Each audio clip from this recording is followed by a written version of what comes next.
Good evening, ladies and gentlemen, and welcome to the Auto Club Speedway. My name is Robert Hill Jr. Joining me tonight is Derik Vance.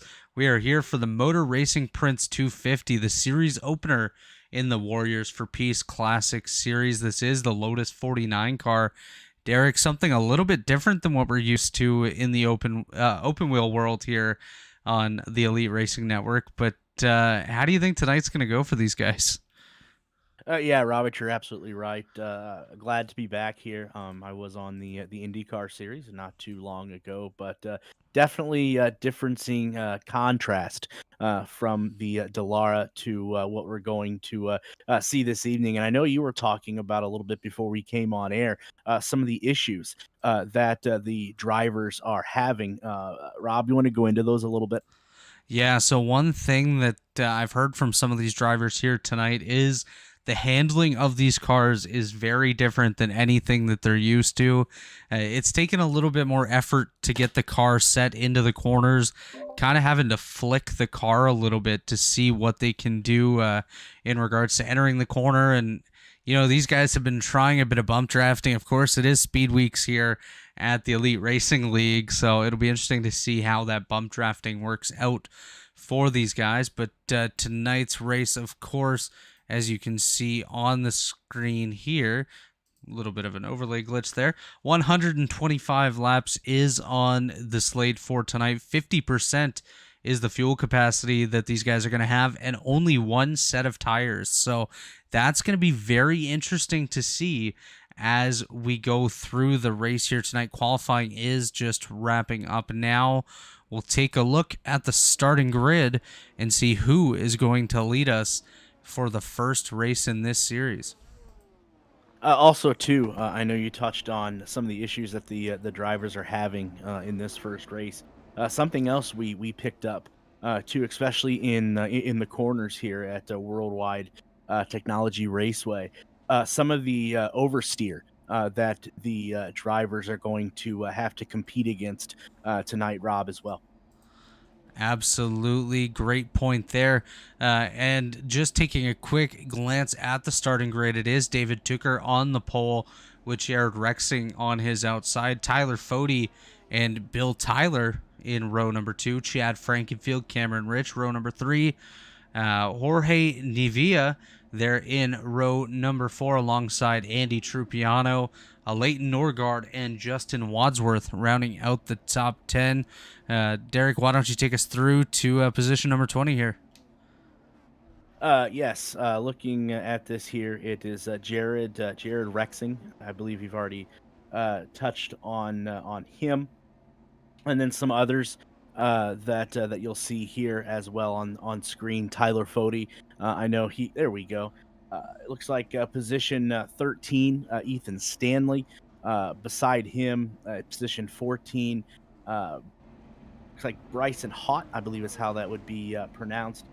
15 is Justin Forner.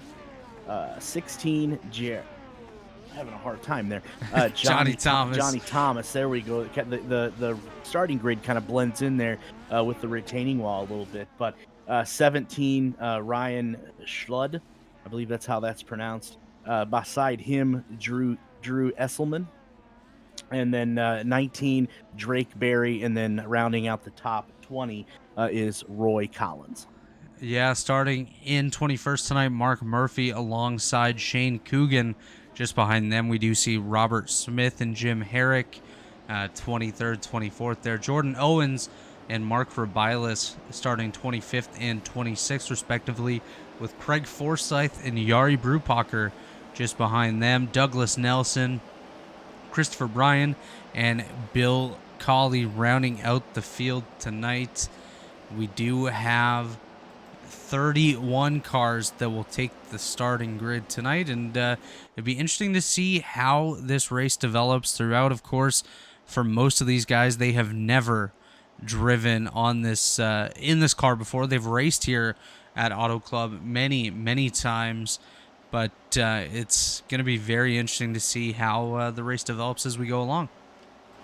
Yeah, I think you're absolutely right, Robert. A lot of guys like you said, haven't raced in these cars before. Just putting down their first not only practice laps but competition laps as well. And we were noticing, a couple things like we said with tires, only one set today, and then the oversteer. It's definitely going to be interesting to see rather how this race plays out. What driver can adapt to the handling of these Lotus cars in this first race? As we see Barney the flagman with the green flag in hand, the drivers are entering the Geico restart zone. Green flag is in the air. It is David Tucker currently leading this field from the start. Jared Rexing right there, Tyler Fody as well. Yeah, like you said, it's going to be very interesting to see who can adapt and who can really show what they're capable of out here. I think it's going to be a slow start for a lot of these guys, just trying to get used to the car, used to each other. It's very weird just seeing floating heads out here, unlike what we're used to in some of the other cars. But I think this car has potential to be very fun, as we do see Tyler Fody now taking the race lead from David Tucker. Yeah, it is pretty interesting to see, the cockpits that we're used to with the Indy cars and the aero screens and whatnot. But seeing the open wheel, the open cockpit, so to say, as you mentioned, Tyler Fody, who I know had a great season in IndyCar. I know his name being up there, mentioned up there towards the top, race in and race out. But as you see, as we're on board here with the leader, Tyler Fody, as we go back to Bill Colley, looks like he may be having a problem. Yeah, caution is out here. The first caution flag of the day. Trying to see who was involved. I think it may have involved Mark Rabilas, as we'll take a look on the Mark J. Rabilas photography replay machine to see what happened. We're going to go back to the Rabilas machine. I may be incorrect here in saying that involved Mark, but it looks like he's about to get the outside wall. Yes, he does. And goes for a little bit of a spin. So Mark Rabilas goes around, brings out the first caution. Maybe a little bit of damage to the right side of the Rabilas machine, but other than that, no harm done out there. He's going to continue on a little bit further back, but this will give these guys an opportunity to really see how these things go on a restart, sorry. Yeah, definitely going to be interesting to watch the first restart here, as we'll probably go single file. But yes, the crash that we just mentioned there, single car, obviously that's good to see, not collecting multiple cars, and hopefully that competitor will be able to stay out on the track. Yeah, we definitely want to see as many guys as possible continuing and being able to finish the race. Just one thing to point out, Tate Lytle did benefit from that caution. He missed the initial start. Started on pit road, but he's able to get his lap back and rejoin the tail end of the field here. So Tate Lytle will be in the 31st position as we are going to get set for a restart. We do have a couple guys on pit road here. Jordan Owens, Mark Murphy, Jim Herrick, and Mark Rabilas, who we did just see involved in that incident there on lap number 3. Might as well take opportunity here early on to give a shout out to a couple of our sponsors. Of course, this is the Warriors for Peace Classic Series. Warriors for Peace is a foundation promoting peaceful change in the world to honor the beautiful life of Jack Shockley. Check out warriorsforpeace.org. That is Warriors, the number 4, peace.org for more information. Also have to say a big thank you to our premier partners here tonight, Worldwide Technology Raceway. Worldwide Technology Raceway, formerly Gateway, is a motorsport racing facility in Madison, Illinois, just east of St. Louis, Missouri, close to the Gateway Arch. At Worldwide Technology Raceway, you can find a 1.25-mile oval, a 2-mile road course, a quarter-mile drag strip, and a state-of-the-art karting facility. Be sure to check out Worldwide Technology Raceway today. And, of course, our friends at TA Services. TA Services has been a trusted domestic and international full-service third-party logistics provider for over 36 years, offering freight brokerage, managed transportation, warehousing, and fulfillment, as well as cross-border logistics services to shippers around the world, around the globe. TA Services moves what matters to you. Let the TA Services team make ship happen. And our race sponsor tonight, Derik, is Modern Racing Paints. Modern Racing Paints, looking for a way to bring your love of racing to life in your home? Modern Racing Prints is your source for framed prints and posters celebrating racing disciplines around the world. Looking for a special gift? Our customer program will work with you to deliver a one-of-a-kind piece of art that your receiver of the gift will surely treasure. Shop online today at modernracingprints.com. Back to the action. Lights are off on the pace car. It's going to be Tyler Fody leading David Tooker here, and like you mentioned, single file restart. Yeah, absolutely. Tyler Fody, like I mentioned just a short time ago, this past IndyCar season, if you were watching that, he made his way to the front quite often there in that IndyCar series. So this is nothing new for Tyler being out in lead early here with just 5 laps in. Yeah, Tyler Fody knows how to find his way to the front in just about everything that he races. You see his number 40 car there. David Tooker is going to restart just behind him. Also no stranger to the front of the field in these races. So 2 very strong guys from the stock car world that know how to get it done in the open wheel cars as well, as they are coming through turns 3 and 4. We should be going green here in just a few seconds. Yeah, definitely can't wait to this is going to be our first restart in these new Lotus cars. It's going to be interesting to see how the competitors handle it. As the green flag is up, we are getting set to go here into the Geico restart zone. Green flag is out. It is Tyler Fody leading the field back to the restart. You see everyone just trying to get their opportunity to find the home line, going out to 2 wide already, but most of that top 8 is staying fairly single file. Yeah, they absolutely are. It's still early in the race. You think about it. These competitors haven't been able to put many laps down here in competition because of the early caution we had. So I think each competitor is still feeling out their cars. We have crash number 2. It does appear to be Bill Cawley. Just went for a tumble down the back straightaway. His night does appear to be done, as that smoke there is not supposed to be happening. So we'll take a look on the Robilis photography replay machine and see what happened to the 31 of Bill Cawley. Yeah, you're absolutely right. That smoke definitely shouldn't be happening. As you see Bill Cawley here, he's up on the outside of the 96 of Mark Robilis. Robilis goes on fine. Actually, whoa. Looks like somebody just stopped ahead of him there. Looks like Robert Smith had an issue. If we wind this back. Yeah, Robert Smith gets into the outside wall here, as you see his number 88 machine come around. And then he's trying to recollect his car here, and we'll see he comes off the wall. Bill Cawley should enter the photo momentarily. There he is, goes for a tumble down the back straightaway. These cars definitely know how to fly, that's for sure, as Bill Cawley was just along for the ride.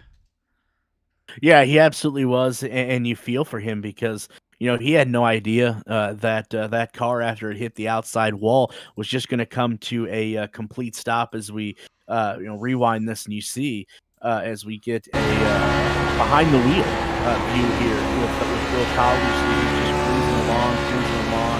You see some car in front of him, and he has nowhere to go. No, it was just a split second reaction. There we go. Tally was issued to the 88 of Robert Smith. Came off the wall there, and like you mentioned, Bill Cawley just nowhere to go whatsoever. And he's still working his way. Wow, yeah, that car's a little messed up right now, Derik. That thing is sideways. Yeah, it's going to be interesting to see what repairs Bill Cawley is able to make, and as he backs up into his pit box there, what kind of repairs his crew is going to be able to make, how long it's going to take, and he's going to lose potentially precious laps here with the repairs that need to be made on this machine. Yeah, he will most definitely be on pit road for a while. If not, if he's not done for the race, I will be very, very surprised. But it is still Tyler Fody out front. We are only 8 laps in, caution number 2. So definitely some early issues here in the series. These guys are trying to get used to the cars, and we saw one thing I mentioned there with Robert Smith. He looked like he had a bit of a steering issue, ended up in the outside wall, and that's what led to Bill Colley tumbling down the straightaway. I'm going to be very interested to see if Robert Smith has a ton of damage. I don't think he does, but he does appear to be sitting on pit road still. But it'll be interesting to see if he can come back out, or if maybe he does have some suspension damage. You know, we were talking about right before the race kicked off in the pre-race, talking about the handling of these cars, and we were watching so much oversteer that these drivers had going into the corners. One has to believe that maybe that played in a factor in what happened to Bill Colley, because on one hand, if he tries to avoid that car, does he end up overcorrecting, oversteering too much and spinning out himself, or was he right in just kind of staying course and taking what happened? Yeah, that's definitely a possibility. These cars don't have the most responsive steering package that we see in some of the newer cars, so it would be a little tough to make that split-second decision to move out of the way, but just unfortunate for Bill Colley and Robert Smith both, as they both did get a bit of damage there. It does look like they both may be out of the event. We may see Robert Smith back out a little bit later, but I would say Bill Colley is most likely done for the day with the damage that he got there. Lights are off in the pace car. We're going to get going green here for a third time tonight, as the pace car is going to get set to make that turn on pit road and set the field back into the hands of Tyler Fode and David Tucker. Yeah, as we are back underway here shortly, we've only got 9 laps in of 125. It seems like we've had maybe 2 or 3 clean laps there. Robert and the rest have been under caution. Yeah, again, of course, this is the first race of the Warriors for Peace Classic Series. As you see Tyler Fode get on the loud pedal there, the car just likes to step out almost immediately once he gets onto that gas pedal. So that's something that's different from a lot of the other cars we've seen. But again, these guys are just getting used to everything, trying to see the limits of these cars. Not a lot of practice was had from some of these guys, because the pre-series practice kind of fell between the Daytona 24 on iRacing that most of these guys were doing, and all the Speed Week stuff as well here in Daytona. So for some of these guys, the first laps in this car was these first 10 laps. Yeah, you're absolutely right. And something else too, we're talking about with the issue of handling. There's not a lot of rubber laid down on this track, as well, as we're just into lap 11. A handful of them have been caution laps, so I think that's something else to look to. Maybe handling will improve the latter stages of this race when there's more rubber laid down on the track. That's a great point as well. Of course, the track will change as the race goes on. There's one thing I want to point out here. We have a 3-wide battle for the race lead. That is Chad Frankenfield, I believe, on the high side there. Actually, he's coming up through the middle, which does not surprise me with Chad Frankenfield. He is the master of 3-wide in the middle. That's something that he's become known for, as that battle is picking up quite a bit now. For second place, David Tucker, Chad Frankenfield, and Jared Rexing. Rexing on the bottom, Tucker on the high side, Chad Frankenfield through the middle, as they do continue to battle for position. But that's just welcoming more guys into the party with Cameron Rich and Andy Trupiano, as you see Tyler Fode starting to snake on the back straightaway there. I believe just trying to cut some of the draft from these guys behind him. Yeah, I think you're absolutely right there. That is what Tyler's doing here early in these in the stages of this race. But I have to say, there are a lot of cars obviously still in contention here early in the race. Going to be interesting to see if that trend holds. Yeah, looking from our blimp view here, this is fantastic to see so many cars basically under a blanket, as it is Tyler Fode and Jared Rexing side by side briefly there for the race lead. Now Rexing's going to get a run on the high side. Looks like help from David Tucker, as they're going to try to get by Tyler Fode. Looks like your new race leader here is Jared Rexing. Yeah, it absolutely does. I don't know if if Tyler's that disappointed. Obviously, giving up the lead there at lap 13, plenty of laps to make that up. But your new leader right now, with the third lead change of the race there, number 10, Jared Rexing, and we have our third caution of the race. Caution is out, trying to find what happened here. As we'll see if we can pull this up on our replay machine. Just trying to find who actually wrecked. Let's take a look. We'll pull it up here and kind of cycle through these guys towards the back. Yeah, let's take a look here, as it's or unclear at this present moment as to why or who brought out that third caution of the race. Oh, it looks like up here, kind of mid-pack, we do see, looks like Justin Fortner potentially. Yes. So we see the Fortner machine. He is the 26 there. Actually, just ahead of him, the 23. Bill Tyler got a little bit of tire impact there. Sent Fortner around. That was a really weird incident. I'm not sure how Fortner got involved here. Yeah, as you see, the first car there kind of checks up a little bit, and a little bit of a wheel hop there is able, to their credit, to straighten it out, and then the car trying to break the middle pack just touches tires, and then there it is. Right there. So Bill Tyler got into the rear wheel of Justin Wadsworth. That got into the 12 of a Leighton Norgard. Norgard came down into Justin Fortner, sent Justin Fortner around. He misses that outside wall just barely. All that happened with the Fortner machine was he went for a little bit of a spin. So good job by those guys. That could have been a lot worse than it was, because that was towards the top end of the field. And just before that caution came out, David Tucker took the race lead. Yeah, getting back to that though, what great driving skill that Justin showed there. Not only was he able to dodge hitting any other cars, but obviously, like you said, keeping his car from hitting that outside retaining wall, and still allowing him an opportunity to stay in this race and maybe win it. We'll have to see. Absolutely. It's great to see the skill out of these guys, making a potentially big incident quite small. As I do want to point out one thing that I just learned. Tate Lytle here, kind of running towards the back of the pack, is also taking part in a work presentation as he does this race. So quite interesting to see Tate multitasking there and staying out of the incidents. Yeah, it is. We talk about pulling double duty, and that has to do with the Indianapolis 500 and the Coca-Cola 600 Memorial Day weekend. But I think that adds a whole nother meaning to pulling double duty there, not only racing, but pushing a presentation as well. Yeah, that's pretty impressive. And you did mention the double. Obviously, next year we're gonna see Kyle Larson taking part, and I heard there is potential for Jimmy Johnson to maybe do the double this year. Very slim chances, but just an update from Race Control. The caution right there with the Justin Fortner and a Leighton Norgard machines was a racing incident, so no tally has been issued.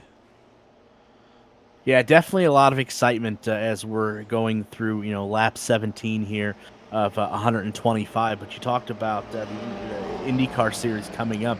We're only just a few weeks away there. The first weekend in March, the boys and girls start over there in St. Petersburg. And a lot of news, Robert, has been coming out in the IndyCar paddock there the last couple weeks. I know this past week, Arrow McLaren, who definitely has a stable this year to win a IndyCar championship, presented their car liveries for 2023. Obviously, Pato Award. I think he's going to be a huge favorite coming into the 23 season. Also, to his teammate Felix Rosenquist, and then don't forget the new addition to Arrow McLaren, former Indy 500 champion Alexander Rossi. Yeah, definitely a strong stable.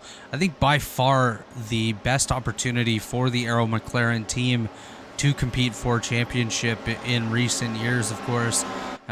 You know, just recently I was part of a group that made our picks for the IndyCar Championship this year, and I did go with Pato O'Ward. I think having somebody like a Rossi there with him is going to give him a lot of guidance and somebody great to lean on towards the different parts of this season, and I think it's Pato's year. Yeah, I think you're right. That would be if I was going to make a pick. That would be someone I would put a little stock into as we are back to green in lap 18. Lap 18 back on our way. Great jump by David Tucker, but as we've seen so far tonight, that doesn't really matter too much as Jared Rexing and Tyler Fode both set sail from the rest of the field, have an opportunity to work their way up as we do see another caution. It is Douglas Nelson in the 8 car. Wow, caution 4 as we're just trying to get a little bit of consistency and some laps laid down, put some rubber on the track. Let's take a look at the replay. As you can see, it looks like Douglas Nelson there, the 8 car in the middle. Slide. I thought he was going to slide up a little bit there. No, somebody comes into the picture here. The 89 of Jari Brupacher just gets him on the left side of the car. Jari kind of dove it in there.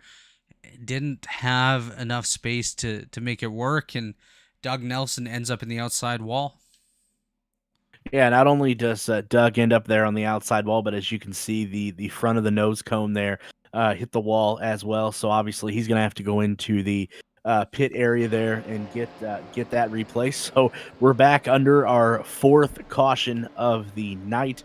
19 laps have been completed, and it is Justin Tucker, the top spot here as we roll on. Yeah, David Tucker currently leading the race. His team is showing up incorrectly, though. Let me get that fixed up. He is a Pro Edge driver. There we go. That should correct there. David Tucker currently leading. Jared Rexing, Tyler Fode. Ethan Stanley now finds his way up into the mix there in 4th. Chad Frankenfield just behind them in 5th. Cameron Rich, Andy Trupiano, Bryson Ha, Jorge Nivea, Justin Wadsworth. That's your top 10 right now. And then quite a bit of the guys from about 15th on back or 25th on back, in this field do have a bit of damage. So it'll be interesting to see who is able to remain competitive and maybe who's fallen off. But I do see Doug Nelson still on track, but I'm just wondering if he's trying to get back. No, he's staying out. All right. Yeah, definitely going to be interesting to see what his strategy is there. But my early insight here in this, Robert, I wonder if this is going to come down to a war of attrition. We're already on lap 20. We've already seen 4 cautions. It seems like the leaders may have a little bit of better handling on this Lotus car here. But is this going to come down to a war of attrition? It very well could. As just a brief update from race control, as you see on the screen here, contact between the 8 of Douglas Nelson and the 89 of Jari Brupacher on lap 18 was a racing incident. Again, no tally issued, but just the way the race is going so far, I definitely think attrition could play a factor. We've seen a lot of this top 10 really racing on top of each other. So if something goes wrong up there, that could be a massive, massive incident that takes out a lot of cars. But I do wonder if maybe race control, Jonathan Cutlip, or even series owner Chad Frankenfield maybe has a message for these guys to kind of calm it down a little bit and settle into a rhythm, see if we can get some green flag laps going. Yeah, I think you're absolutely right, because obviously the more laps that we can get on track here, the more rubber that's going to be laid down, and that may help some of the handling of these cars. We've talked about this, I think, a few times now, how much oversteer that this car seems to have. And hopefully, the more laps that are put down, obviously that's more wear on the track from the tires, and hopefully that'll be better grip, and that'll alleviate some of that oversteer. Yeah, most definitely is. The oversteer is playing a pretty big factor into some of those early incidents that we've seen so far.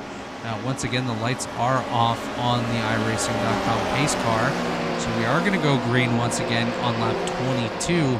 See if we can get a nice green flag run in here, see who really has the strength and who's maybe just hanging out here right now, as the pace car is going to take that sharp left-hand turn onto pit road, send it back into the hands of David Tooker. Barney the Flagman has the flag in hand, and he's hoping this stays green for a while because he must be getting a sore arm with all this flag waving he has to do. Yeah, hopefully he doesn't hurt a rotator cuff there as many times as he has to wave that green flag so far in this race. Yeah, absolutely. Just last night we did our Daytona duels for the Cup Series, and he had his arms waving quite a bit there as well. So I see a Leighton Norgard on the apron. I wonder if maybe he has some residual damage from the contact that he had not too long ago with Justin Fortner. Looks like he's going to call it a night potentially on the back straightaway there. Just hanging out. We have some shuffling at the rear. Oh, look at this nice little 3-wide action. Ryan Schuld, Justin Fortner, and Yari Brupacher. Yeah, absolutely. These cars still potentially, drivers still, feeling their way around this track here. They've had maybe half a dozen potentially competitive laps. Everything else has been caution laps. So drivers still trying to feel their way out. And don't forget, this is a new car, so that's something else, an element that these drivers have to play with as well. That's exactly correct. As you look right here from our blimp camera, this is the battle for the lead. Jared Rexing, David Tooker right behind them. Battle for second, battle for third. Update from race control, John Cutlip. The number 12 of a Leighton Norgard has retired from today's event with a blown engine. We're actually going to ride on board with Ethan Stanley here, trying to work his way up through the middle. Ethan Stanley, a great open-wheel driver. We've seen him in IndyCar, or in the open-wheel series, as well as Formula One, of course. So it'll be very interesting to see what he does here as he goes 3 wide for the lead. Man, Ethan just kind of cut through there like a hot knife through butter to gain that top spot. But there's going to be competitors chomping at the bit to take that away from Ethan Stanley. Most definitely, as these guys have been chomping at the bit all night long. Only 24 laps in, more than 100 laps to go. And as a driver, I can see that these guys are having a ton of fun right now. We have like 10 cars right here, all under a blanket. That, I believe that's the top 11 right there in that one shot as we have contact. That's our race leader. Here we go. There's the big incident I just talked about. Yep, we couldn't keep our mouth shut, could we? But the big incident brings out the 5th caution, and this is really going to shuffle things up at the top. That's Ethan Stanley on his lid. Here's Chad Frankenfield. Heavy damage on the kick in the tires number 15 machine. Ethan Stanley has towed back to pit road after flipping over. We'll take a look on the Robilis photography replay machine. We did see it live, but let's see it again.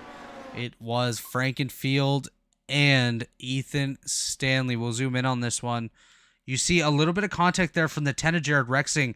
Slides up into Ethan Stanley. There go. Wow. Yeah, what a ride for both competitors. Synchronized as you can flipping. See. Yeah, absolutely. A lot of barrel rolling there. Glad to see both of them landed on all 4 wheels. But what a disheartening way to end your race. But obviously, we didn't land on 4 wheels, excuse me. But what a disheartening way to end your race if you're Ethan Franklin and potentially Chad Frankenfield. Yeah, as you see Chad coming down pit road, that is a very funny looking car, right? Look at the wheel, Derik, as he's trying to get to his pit stall. He is driving that thing sideways. He is not going to get into this box. If he does, I'll be wow. Good job by Chad actually nailing his pit box there. Ethan Stanley, he's definitely out of the race. That car took a beating. Jared Rexing is also coming down pit road. He was the third car involved in that incident, slid up into the 91 of Stanley, set the Stanley car up in a Frankenfield, which kick-started a crazy sequence of flips there. So new race leader actually now, first time tonight, that it is the 47 of Cameron Rich for EisenTech Enterprises. You know, again, I go back to what we just talked about in the last segment, a war of attrition. Rich is just sitting there minding his own P's and Q's. There, so to say, he sees the big wreck in front of him, and he slips in that first position and takes advantage of the mishap between the two race leaders, and now it's Cameron Rich, like you said, in the number 47.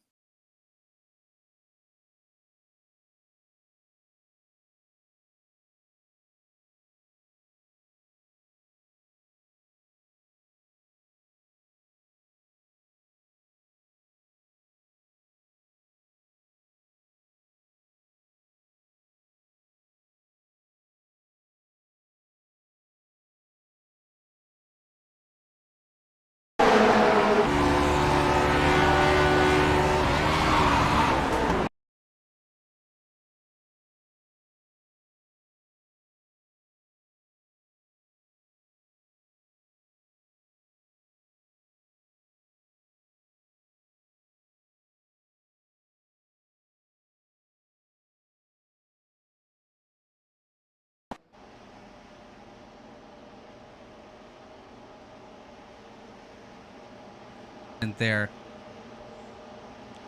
So Jared Rexing, the tally, it unfortunate for him, a little bit of contact with the 91 of Stanley, sent Stanley into Frankenfield, and those two went for a good flip there. Cameron Rich is the race leader over David Tooker, Andy Trupiano, Bryson Hahn, Tyler Fody. And now up in the top 10, we see a couple of new faces in Drew Eisenman and Michael Hossack there. So nice to see some new faces. Unfortunate for some of those guys that were caught up in that last incident, but we are on lap number 28. Lights are off in the pace car. We'll go green here. This is our 5th caution of the night. And just an update for those of you keeping score at home, it does appear that Chad Frankenfield, Ethan Stanley, Alayton Norgard, Bill Colley, and Robert Smith are all out of tonight's event here. Very unfortunate way to start the series for those guys. Yeah, unfortunate indeed. They're going to be starting behind the 8-ball, the proverbial 8-ball, especially when it comes to the point standings. But, a good thing for them, it is a long season, and anything can happen. That's exactly it. It's misfortune tonight. Could be a victory next time out, as pace car is off. Cameron Rich is going to lead these guys to the green flag, but as we know, it's going to pick up as soon as the green flag falls, and these guys will be all on top of each other. Green flag in the air. Here we go, Derik. It might be a good strategy right now, Robert, just to sit back if you're in the back of the pack. As many wrecks as we've had so far, just try to sit back, mind your own business, and maybe each car will pick off each other, and then you may find your way to the top at the end. That's the thing. If you're a bit further back, such as Mark Murphy, maybe even Tate Lytle, Ryan Schull, these guys have all kind of been incident-free in the early goings of tonight's event. So if you can keep your car clean, take advantage of the attrition that is already taking place and most likely going to continue, then you're in a good spot to get, if not the victory, at least a solid start to the season, which, as we all know, every single point counts when it comes to a season-long championship.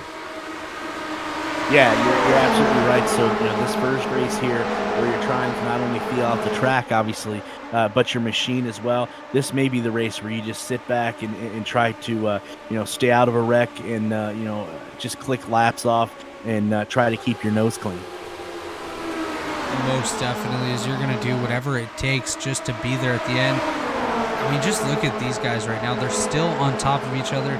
They just saw what happened with Jared Rexing, Ethan Stanley, and Chad Frankenfield, but to them, that doesn't matter. They're going to go 3 wide as we see. I do believe that is Bryson Haw on the bottom here. Yes, it is the 76 of Haw on the inside of David Tooker. Tooker comes down a little bit just to try to cut off a bit of the run that Haw was going to get. So David Tooker continues to lead, but Bryson Haw right there trying to take advantage.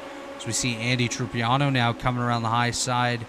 The high side seems to be a little tight for these guys too, and that's something that I noticed is I do see Yari Brupacher with an incident. He's far enough down on the back straightaway.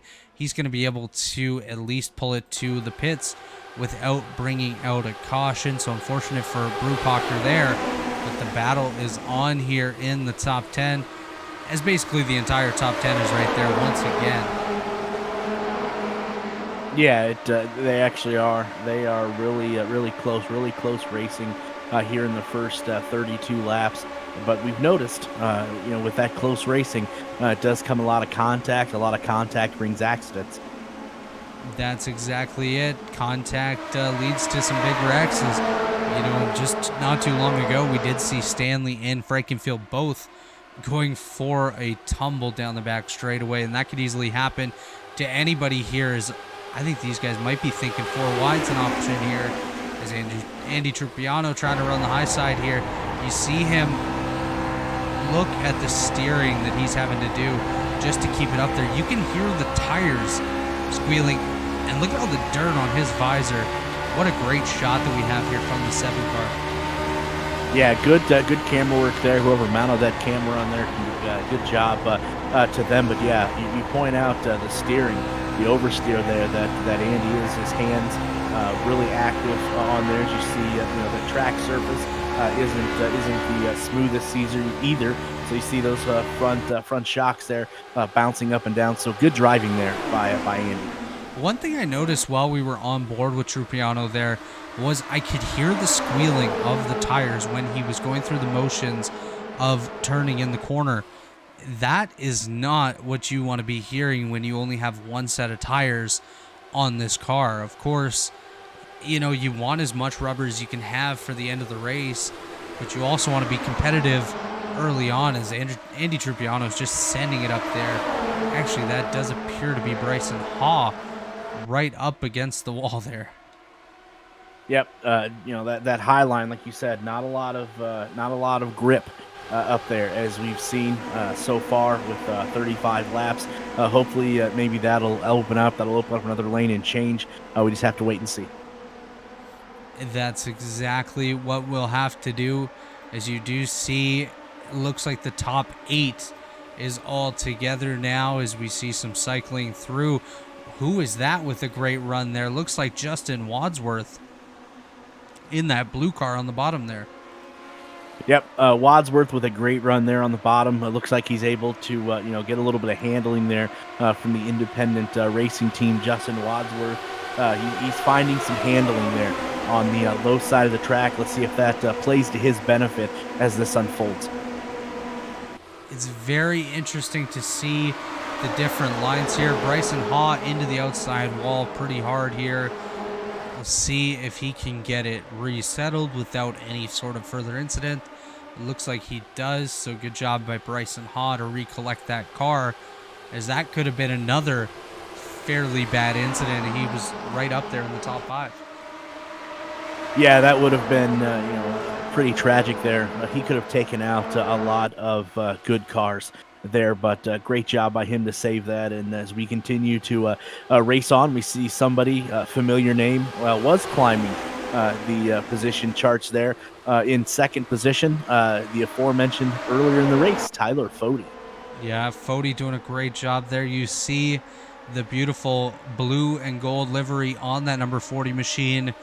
I love the look of these cars. It's just such a fun series, such a fun car to watch, because this is unlike any other open wheel car that we've raced here in Elite before. We've had previous open wheel series with a lot of fun battles, but just seeing these cars, I like to call them a kazoo car because it kind of reminds me of a kazoo. But look up through the middle there. Here comes Justin Wadsworth in the 18 car.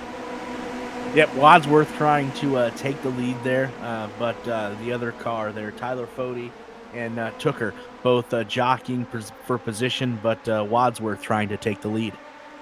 Yeah, Justin Wadsworth doing whatever he can as we see Andy Trupiano now 3 wide up on the high side, trying to take advantage. He's got to be careful he doesn't get too high up there like we saw with Bryson Haw not too long ago.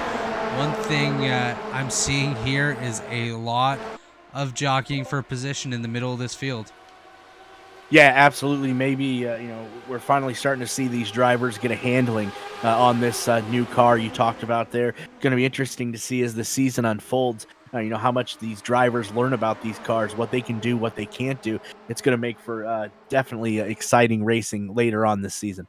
Most definitely, as we go from track type to track type throughout, we'll have ovals and road courses here, of course. So it'll be interesting to see the difference on the road courses. That'll spread out a little bit more as these ovals kind of give guys an opportunity to just go for it, where the road courses takes a little bit more of that fine skill that we see out of a lot of these guys, like a David Tooker. This is insane. Just looking back at this and seeing 3-4 wide, as I think they may be coming up on a lap car here in just a moment. Yes, they are, as we can see, not too far ahead of these guys. We look off the nose of David Tooker. Off in the distance there is one of the lap cars. I believe that to be the 00 of Chris Bryan that will be coming up on soon. So it'll be interesting to see how these guys navigate around the slower lap traffic. Well, not only is it going to be interesting to see how they navigate around the slower lap traffic, I think that's a great point. But we're finally going to get to see, well, we thought we were, but before we get to that, we have our 6th caution of the night. Justin Fortner just had an incident there. We don't have to worry about that lap car at this point, as we'll pull up the Mark Girobiles photography replay machine and see what happened to Fortner. As we see Justin Fortner on the outside, that's Jordan Owens in the middle here, running. Looks like Owens slides up the track into Justin Fortner. Fortner heads up into the outside wall and goes for a little bit of a spin. Pretty heavy damage on that 26 machine. That's the second incident he's been basically an innocent bystander in, as we are on lap number 40 here of 125.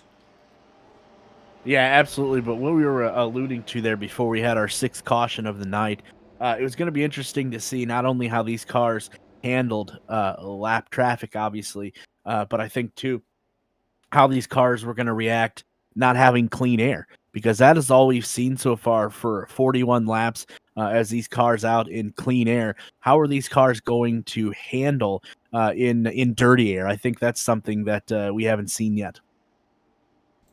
Yeah, that's definitely going to be something to watch. We will eventually get to that point where these guys are cycling through, with the dirty air and all that, to see the different handling. And of course, as we get further on in this race, the tires are going to start wearing out a bit more as well. Of course, Chad mentioned to me before the race that tires weren't really a factor, but the racing that we're seeing and the intensity that these guys are driving with, they're definitely going to be shaving some of the good off of those tires and are going to be feeling it in the later portions of this race.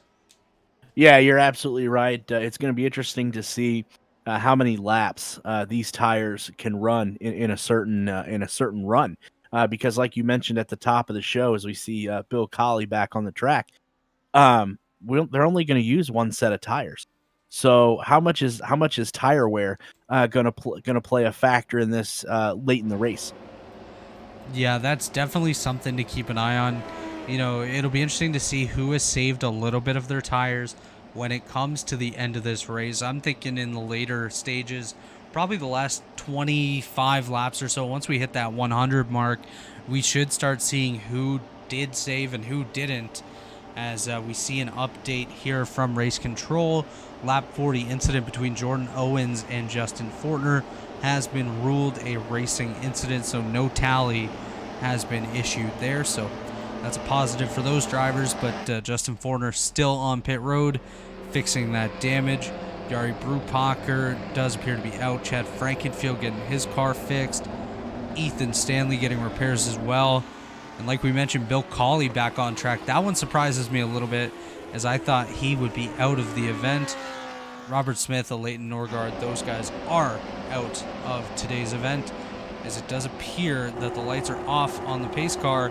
We're going to go green on lap 44 of 125. This is caution number 6 here at the Auto Club Speedway. This is the Motor Racing Paints 250 series opener for the Warriors for Peace Classic Series. Yeah, we're up to 6 cautions. Hopefully, as the drivers, slowly learn race after race about this Lotus car. Hopefully, obviously, that those caution, not only caution laps, but numbers of cautions slowly dwindle. Right now, you're currently riding with the race leader, David Tooker, in the number 19 Pro Edge Racing. Yeah, we're gonna ride on board on this race start with David Tooker, see what he can do to pull away from the field. We're actually gonna flip this backwards though and ride on the gearbox camera of this car to see that field just swarm like a bunch of angry bees as soon as the green flag comes out.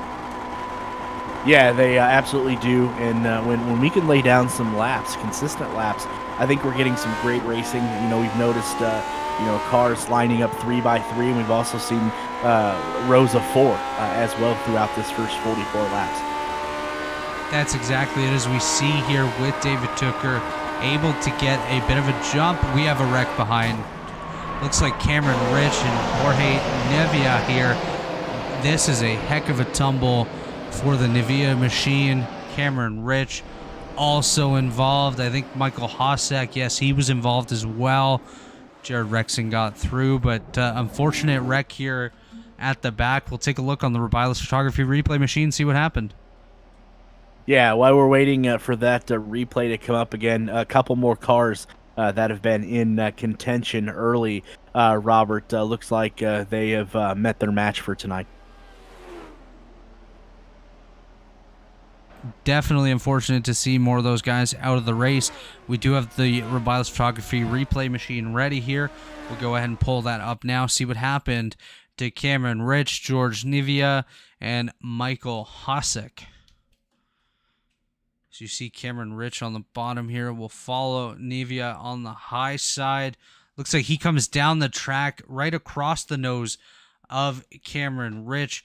That sends Nevia up into the wall and for a flip. I want to see how Hossack got involved here. I'm not too sure. Looks like it just steps out on him on the bottom, but the 67 machine went for a tumble, and we've seen a few of those tonight out of these guys.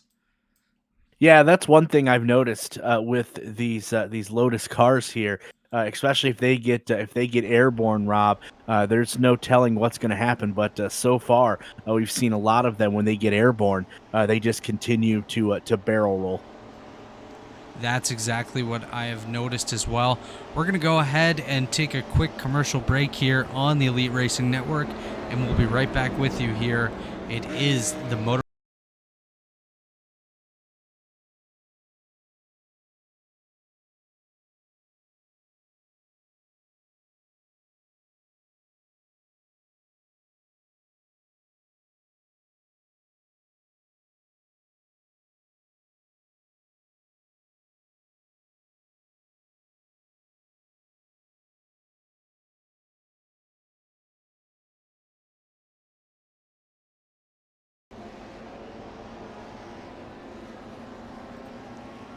And we are back here at the Auto Club Speedway. Of course, you're seeing there a tally was just issued to George Nevia for his role in the latest incident. This is the Motor Racing Prince 250. Motor Racing Prince, looking for a way to bring your love of racing to life in your home. Modern Racing, I apologize, I gave them the wrong name all night. Modern Racing Prince, let's get that updated here, guys.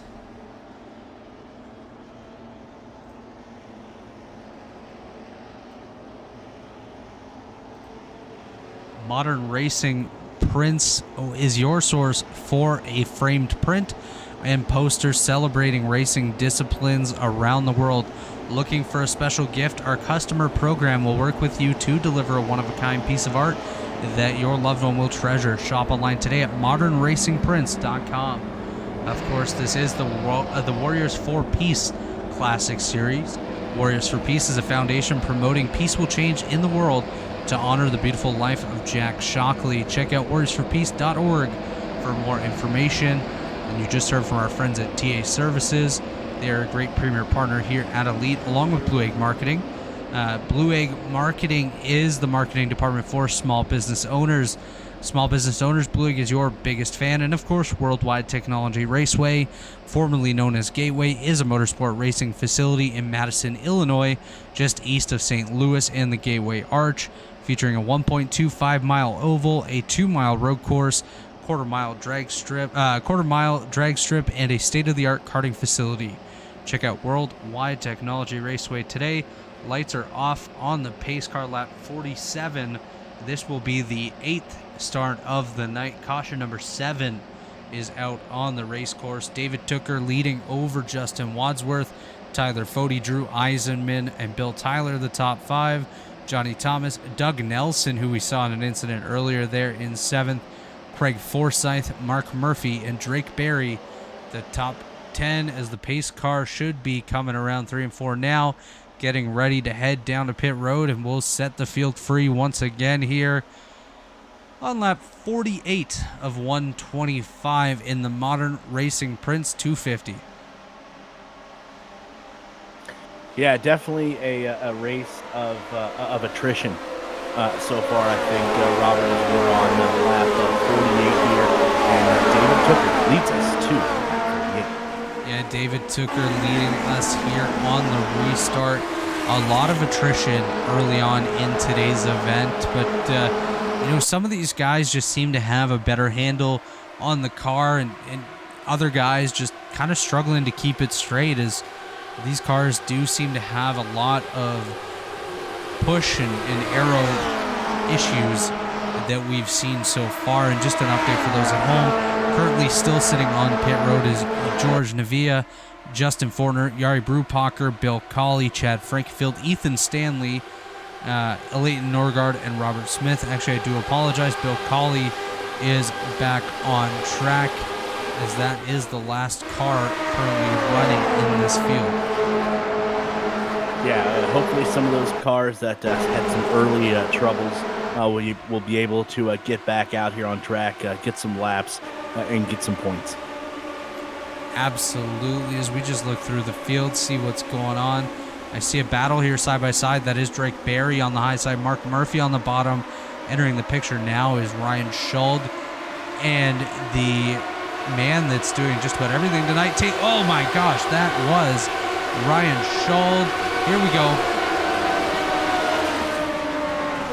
Ryan Schuld, Andy Trupiano, Derik. And obviously that brings out the 8th. Yes, ladies and gentlemen, 8th caution of the night.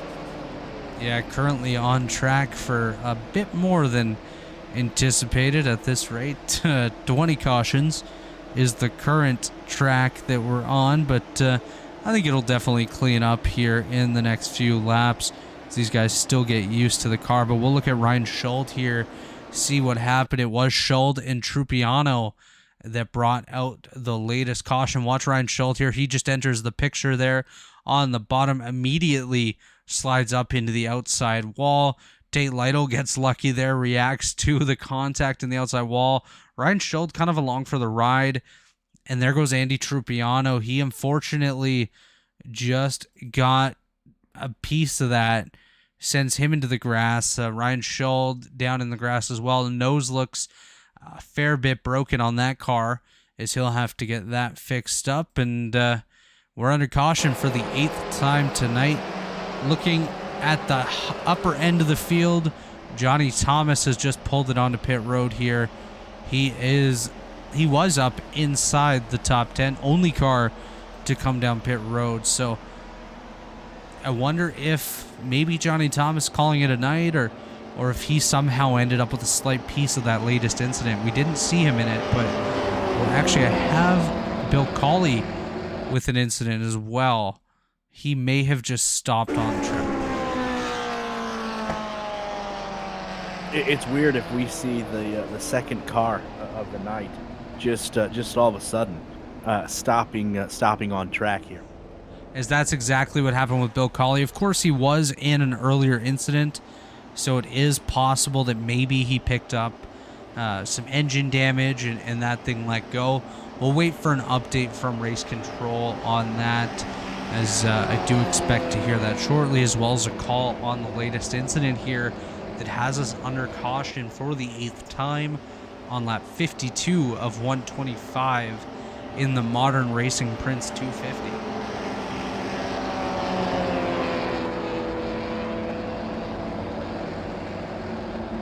Yeah, it's been so far, I think, Rob, a war of attrition.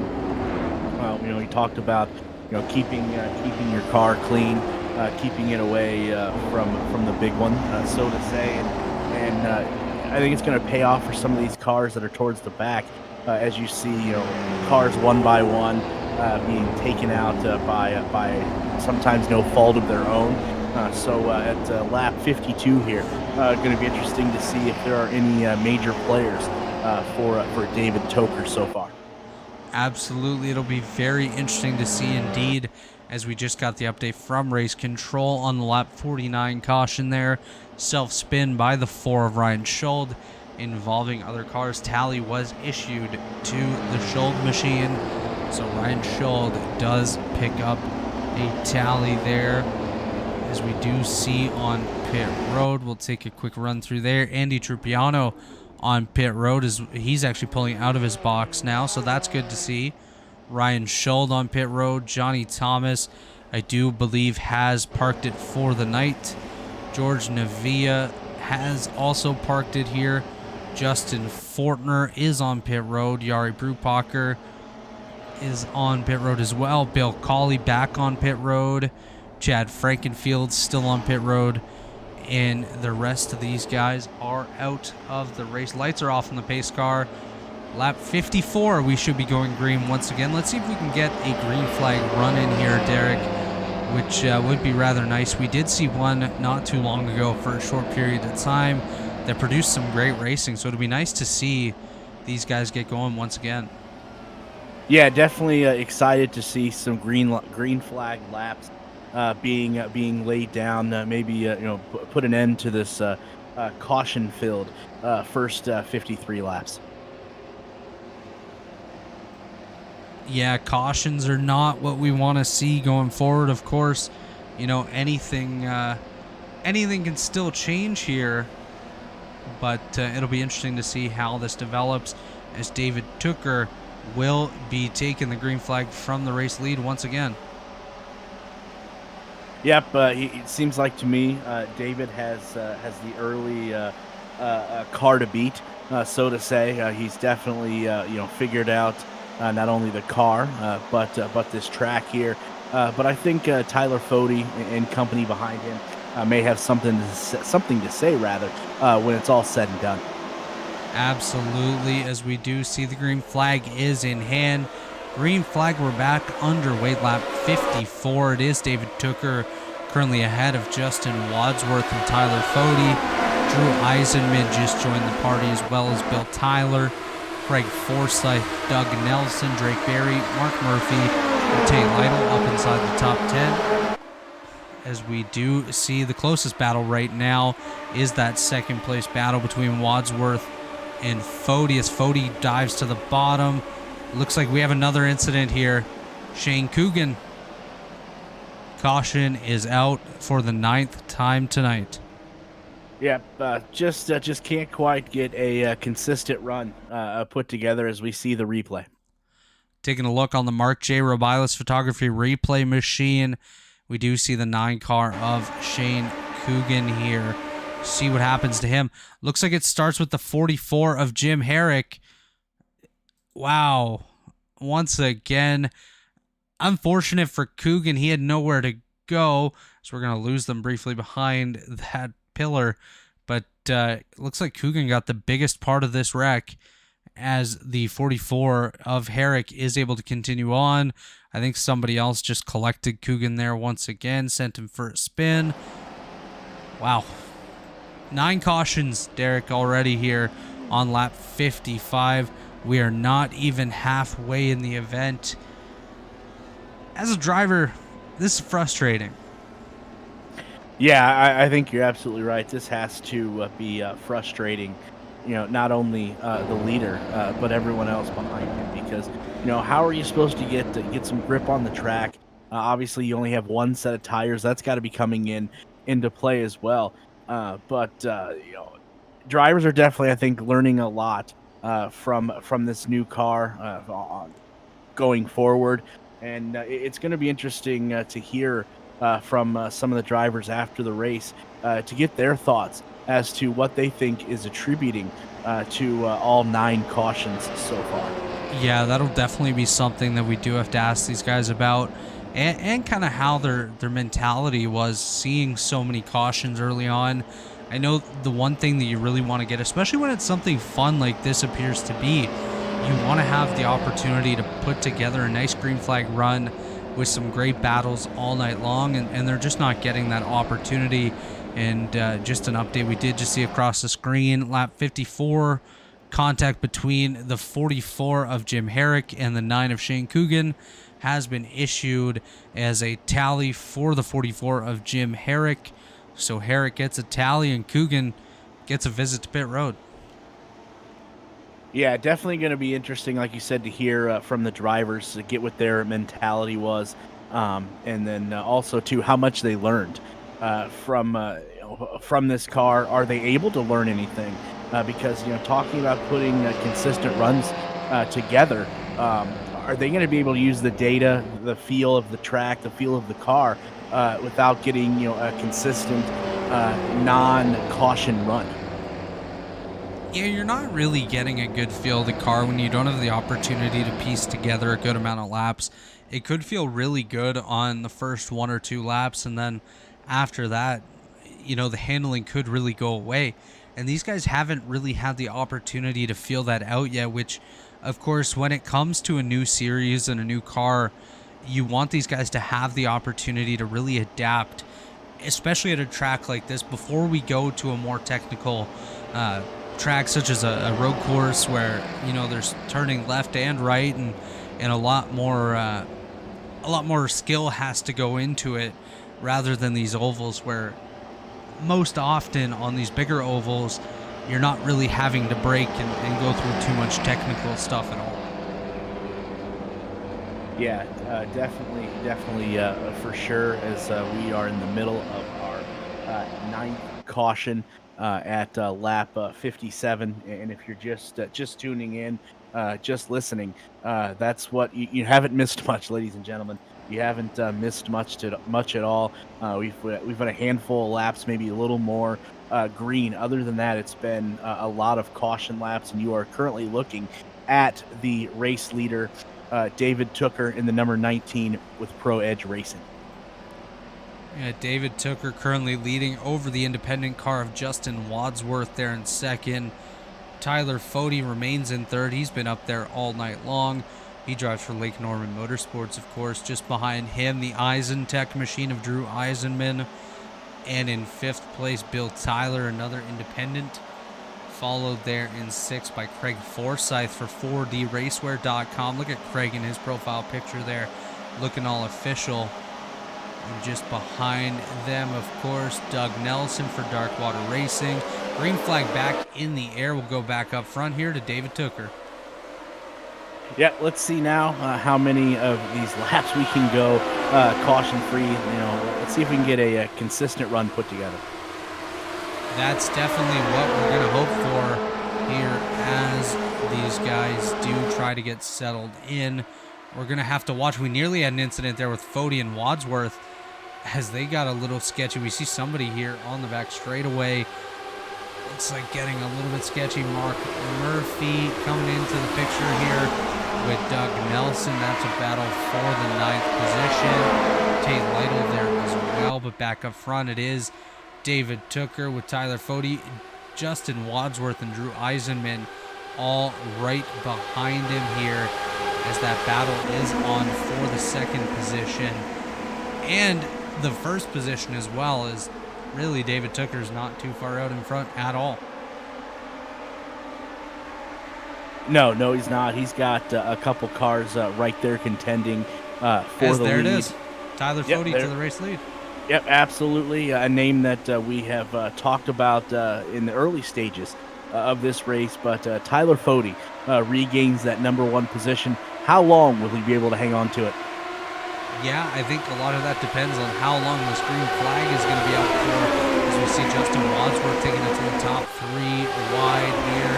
Tyler Fody on the bottom, David Tooker in the middle. That is Justin Wadsworth on the top, and Drew Eisenman waiting in the wings just behind them there, as well as Bill Tyler. And the biggest mover so far in this race, up 21 spots, is, of course, Craig Forsyth.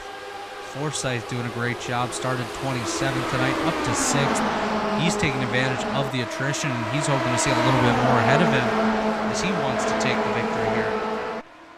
Yes, he does. Somebody that has came from nowhere, like you said, way in the pack to currently in the top 5. Going to be interesting to see how his race plays out. Absolutely, as David Tooker barely edging out Tyler Fody on the high side for the race lead. Tyler Fody looks like he has a bit of an advantage in the middle there. Look at these guys side by side. You can almost reach out and give each other a high five as they go down into turn number 3 here. It is Tooker and Fody battling for the race lead. They've changed it about 3 times just in this corner as Justin Wadsworth comes into the picture just behind them. Drew Eisenman looking for an opportunity to maybe peek through the middle. Here he comes. Now Drew Eisenman briefly scored as your race leader as he's battling with David Tooker and Tyler Fody. Fody gets a bit of an advantage there, reaches back out in front, but here comes David Tooker. These two are going to battle all night long as they're still in this race. Yeah, definitely going to see a battle here all night down to the very last laps. Absolutely, as we did see a nice run there by Drew Eisenman. Almost had the chance to get back out in front, but of course Tyler Fody and David Tooker don't want to give up this race lead. They're going to do whatever it takes to stay up there as we see that lead pack growing and growing once again as these guys are all getting right back under that same blanket all the way back to Drake Berry, Doug Nelson actually as well, and then a little bit of a gap to Bryson Haw, but everyone is right there and ready to fight. Yeah, absolutely. They see that a lot of top cars have been taken out, and maybe it's their time to shine. That's exactly right, as we did just pass the halfway point now. Lap 63 coming to 64.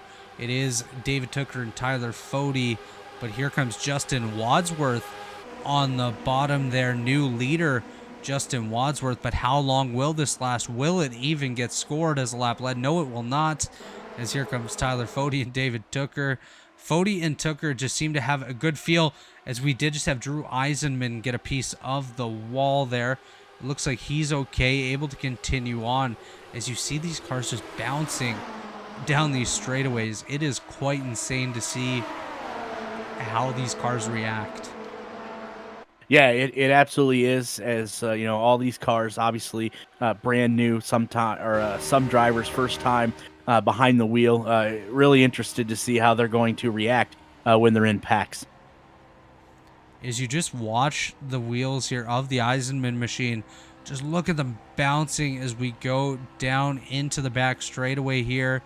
Drew Eisenman actually having a great run right now, trying to work his way up into the race lead. He's going to battle side by side with David Tooker and Tyler Fody as you look out the right side there. This is quite the picture that we're seeing here at the front of the field. Yeah, it absolutely is, as we're seeing. Tyler Fody continues to have the lead, but the other cars, like you said, behind him are ready to pounce at any time. As we do see, they did just go by a lap car on the apron. I believe that was potentially the Shane Coogan machine, as he has rejoined the field here, but that won't play a factor this time. As we look at a little bit further back, looks like we may get some 3-wide action here, as well as these guys continuing to battle towards the back half of the top 10, top 11 cars all together. 11th place, of course, that yellow car of Jared Rexing, but that just shows how close these guys are. This is the top 11, all within about 0.7 of a second. Yes, they absolutely are a close pack of cars. It's anybody's race here at this point, with 67 of 125 laps complete. As we see, somebody may have touched the wall there a little bit as we've seen a plume of smoke, but we race on. I think that was the David Tooker machine, actually, as he gets stuck on the high side there behind Tyler Fody and Drew Eisenman, as these guys are trying to cycle through. But going up to our Elite Racing Network chopper, you can really see from this angle just how close everybody really is, and the closing rates entering the corner, especially towards the back of the pack. You see a little bit further back here around Drake Berry, Bryson Hante, Lytle, things get a little close as those guys battle for position. But back up front, of course, 3-wide battling here. Drew Eisenman on the bottom, Tyler Fody in the middle, David Tooker up top, and just behind them, Justin Wadsworth and Douglas Nelson, who not too long ago was in an incident. Yeah, he was, but he has, looks like he's had a good drive so far since that incident. And what a race we have. Interesting when we're allowed to race a little bit and get some competition going, what kind of race we can have. That's exactly it, Derik. Obviously, we saw a lot of cautions there in the early stages before about lap 50. Now, as there goes Tyler Fody. Oh, that's a big incident. I think that's Tate Lytle that just got a piece of it. Yeah, that is Tate Lytle on his roof. Tyler Fody down there on the apron. That was a big one. Yeah, it absolutely was. And two more cars that were in contention now have, unfortunately have to make their way to pit road as we see the replay. So you see Tyler Fody here on the apron. We're going to go up to the blimp cam here. That blue car right in the center of your screen. He is currently the leader here. You see Drew Eisenman, the 77, gets into the left rear wheel of Fody, sends Fody spinning around. Tate Lytle nowhere to go, and those two just go for a wild ride. Once again, Tate Lytle flipping Tyler Fody on his lid. Yeah, this is these cars are wild when they go for a wreck. Yeah, they absolutely are. As we've seen, every wreck so far that has had multiple cars, we've seen at least one or more of the cars barrel roll. So definitely something worth keeping an eye on. Absolutely, as that now takes effectively Tyler Fody and Tate Lytle both out of contention in this race, as they are, of course, on pit road getting damage repaired. Here comes the race leaders, David Tooker, Drew Eisenman, Douglas Nelson, Justin Wadsworth, and Bill Tyler down pit road. That should... definitely... Go ahead. Go ahead. I was just going to say that should hand the race lead over to Craig Forsyth and Bryson Haw. But, yeah, go ahead with what you were about to say there. Yeah, going to be interesting here. As you remember, these cars only have one set of tires. So at what point in time do you come in to switch these tires out? We're at lap 71 of 125, so we have about 40 or so laps left. So going to be interesting to see what that strategy call is. Yeah, as of right now, 50 laps to go in the event. Actually, no, more than that. I cannot count right now, Derik. I think it's about 55 laps to go. Yes, it is 55 remaining. Looks like a slow stop there for David Tooker as he gets passed by a whole bunch of cars. Drew Eisenman, Mark Robilas, Michael Hossack, Bill Tyler all get by him on pit road. not what David Tooker was looking for. Is right now he's being scored in the 15th position as he merges back onto the racetrack there. He's going to have a lot of work to do to come through the field, and I think that may be interesting to ride along with him a little bit later on to see how he works his way through that traffic coming from what is effectively the rear of the field at this point, as I'm only showing 18 cars still running on the lead lap. Yeah, I think we need to keep our eye on maybe some cars in the back of the pack as we talk about attrition and cars finding their way out of the race. Who in the back that we haven't been talking about, haven't been looking at for this whole race now? Maybe in prime position if a couple other things fall their way to win this first race. Well, just taking a look through the field, Craig Forsyth is the leader. Bryson Hahn second, Jared Rexing third, Drake Berry, someone we have not talked about at all, right there in fourth now. Angie Trupiano, we saw him in a wreck earlier in fifth. Mark Murphy, I mentioned him earlier as somebody to potentially watch to take advantage of these incidents, and now he finds himself in sixth, so keep an eye on Mark Murphy, as well as Cameron Rich there in seventh. He's been sort of up in the back half of the top 10 for most of the night here. Jim Herrick, we saw him in an earlier incident. Now he finds himself in eighth. Bill Tyler's there. Michael Hossack, another quiet guy who is just up in the top 10 now. Mark Robilis, the sponsor of our replay machine.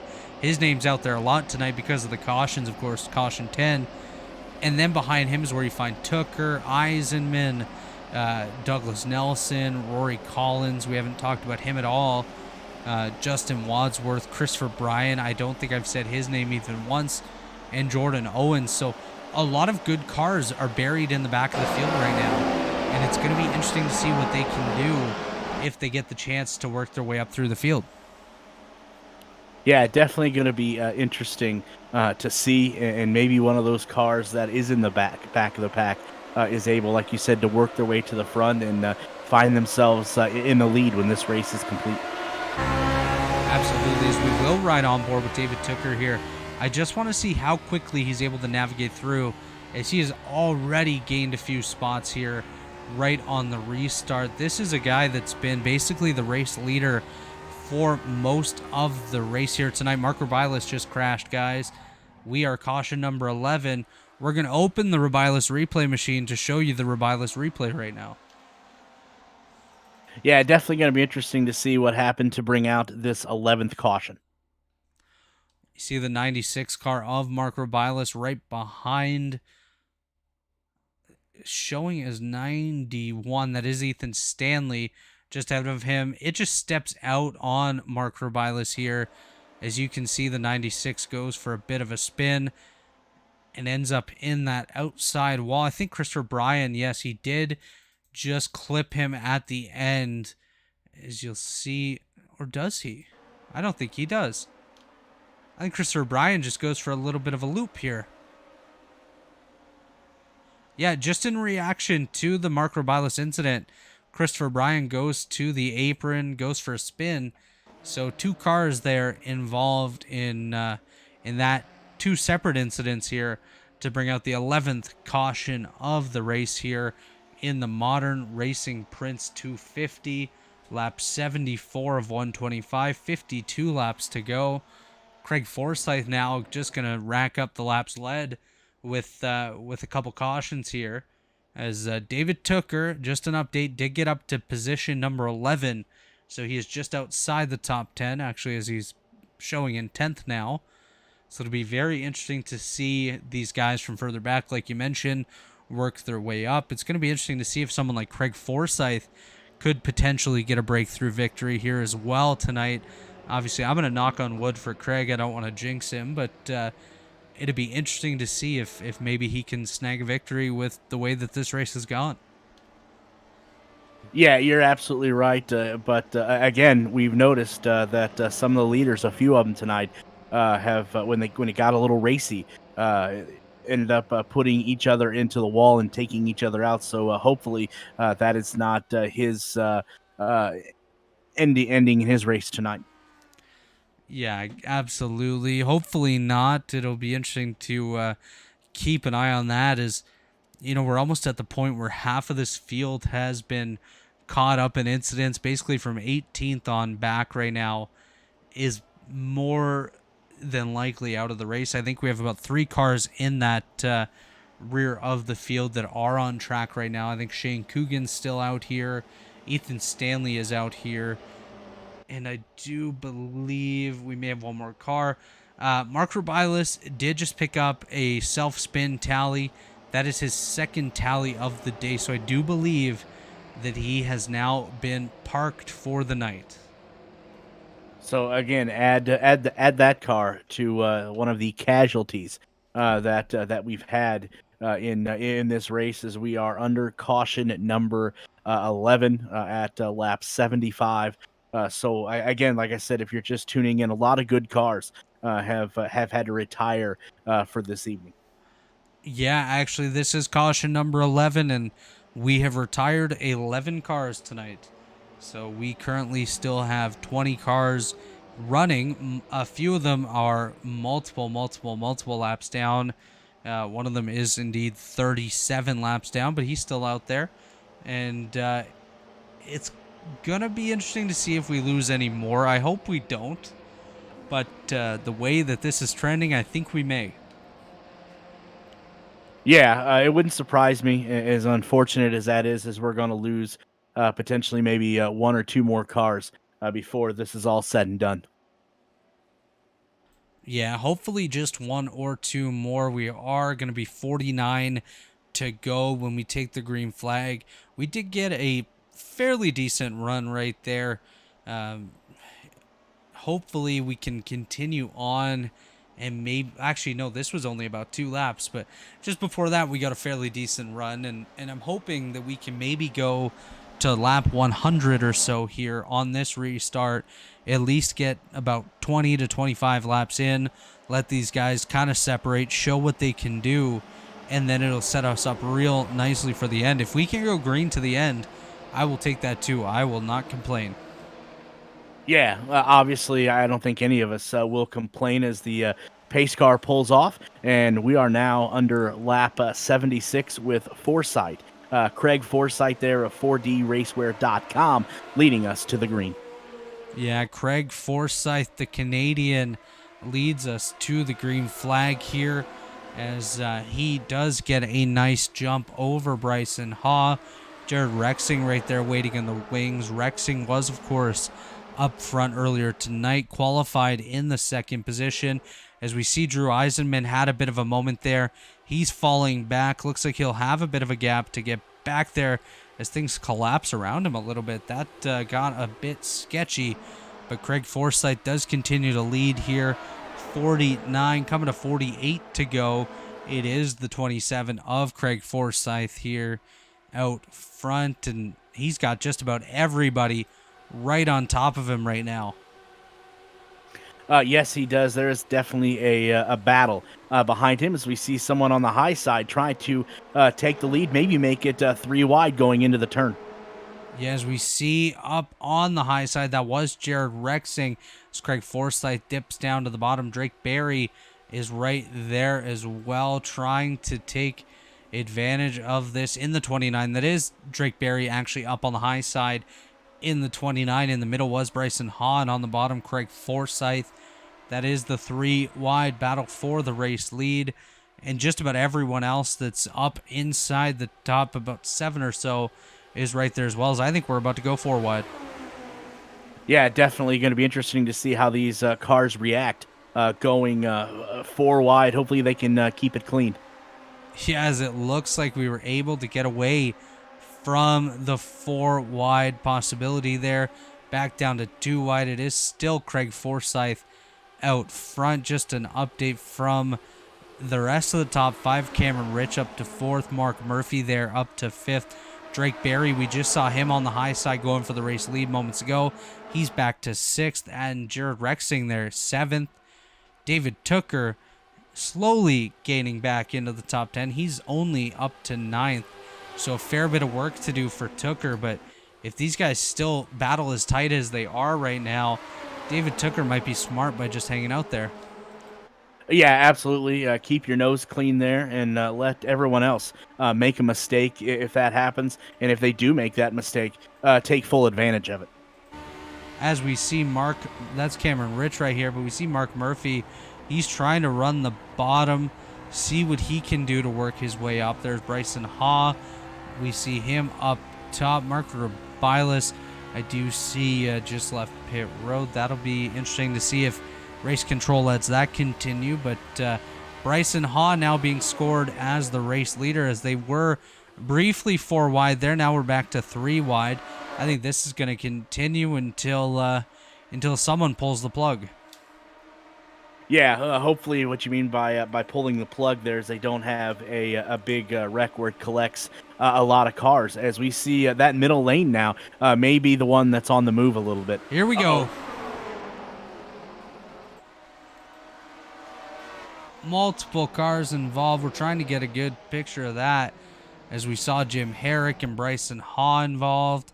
We'll take a look on the Mark J. Rubilas photography replay machine and see what just put us under caution for the 12th time tonight. We're watching the 76 of Bryson Haw. We're going to actually go up to the blimp camera here and see what happened. We see the Cameron Rich machine coming into the picture, I believe, up through the middle there.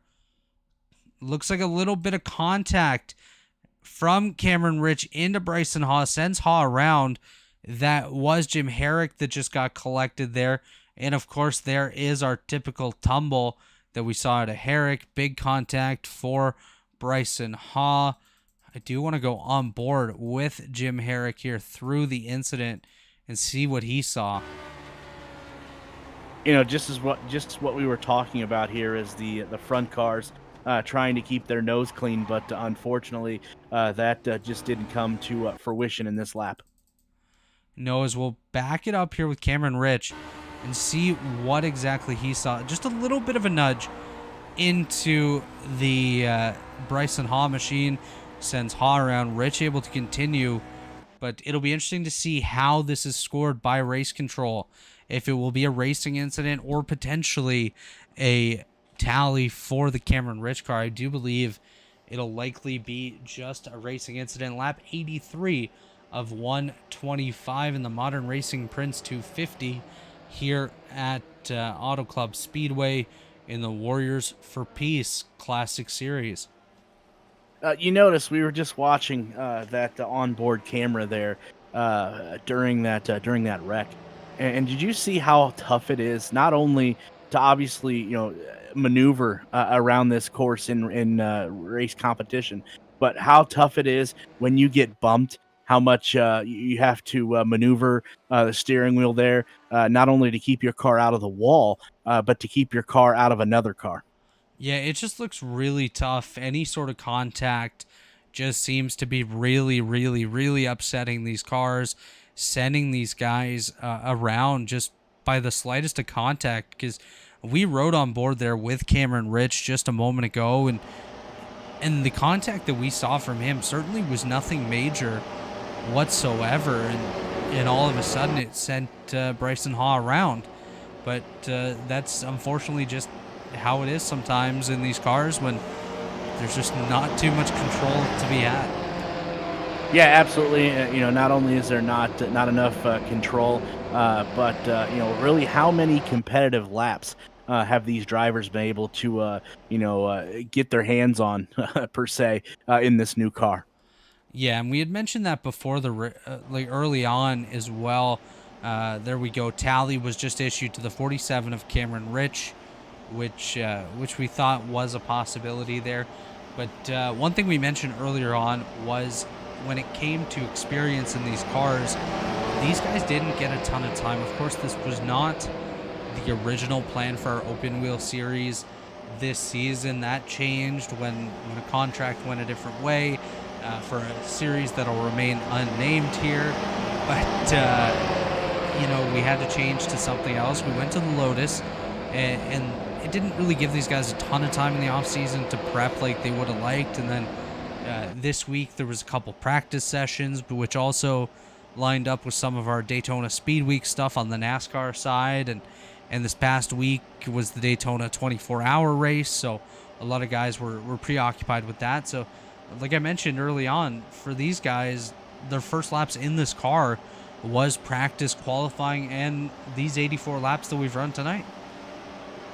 Yeah, and how many of those drivers, missed, as you just mentioned, due to scheduling, practice time, things like that. So, some of these drivers haven't even had a lap yet on these cars when they got into them and fired them up for today's race, and then also too having the 12 cautions that we had for X amount of caution laps, isn't helping out matters either.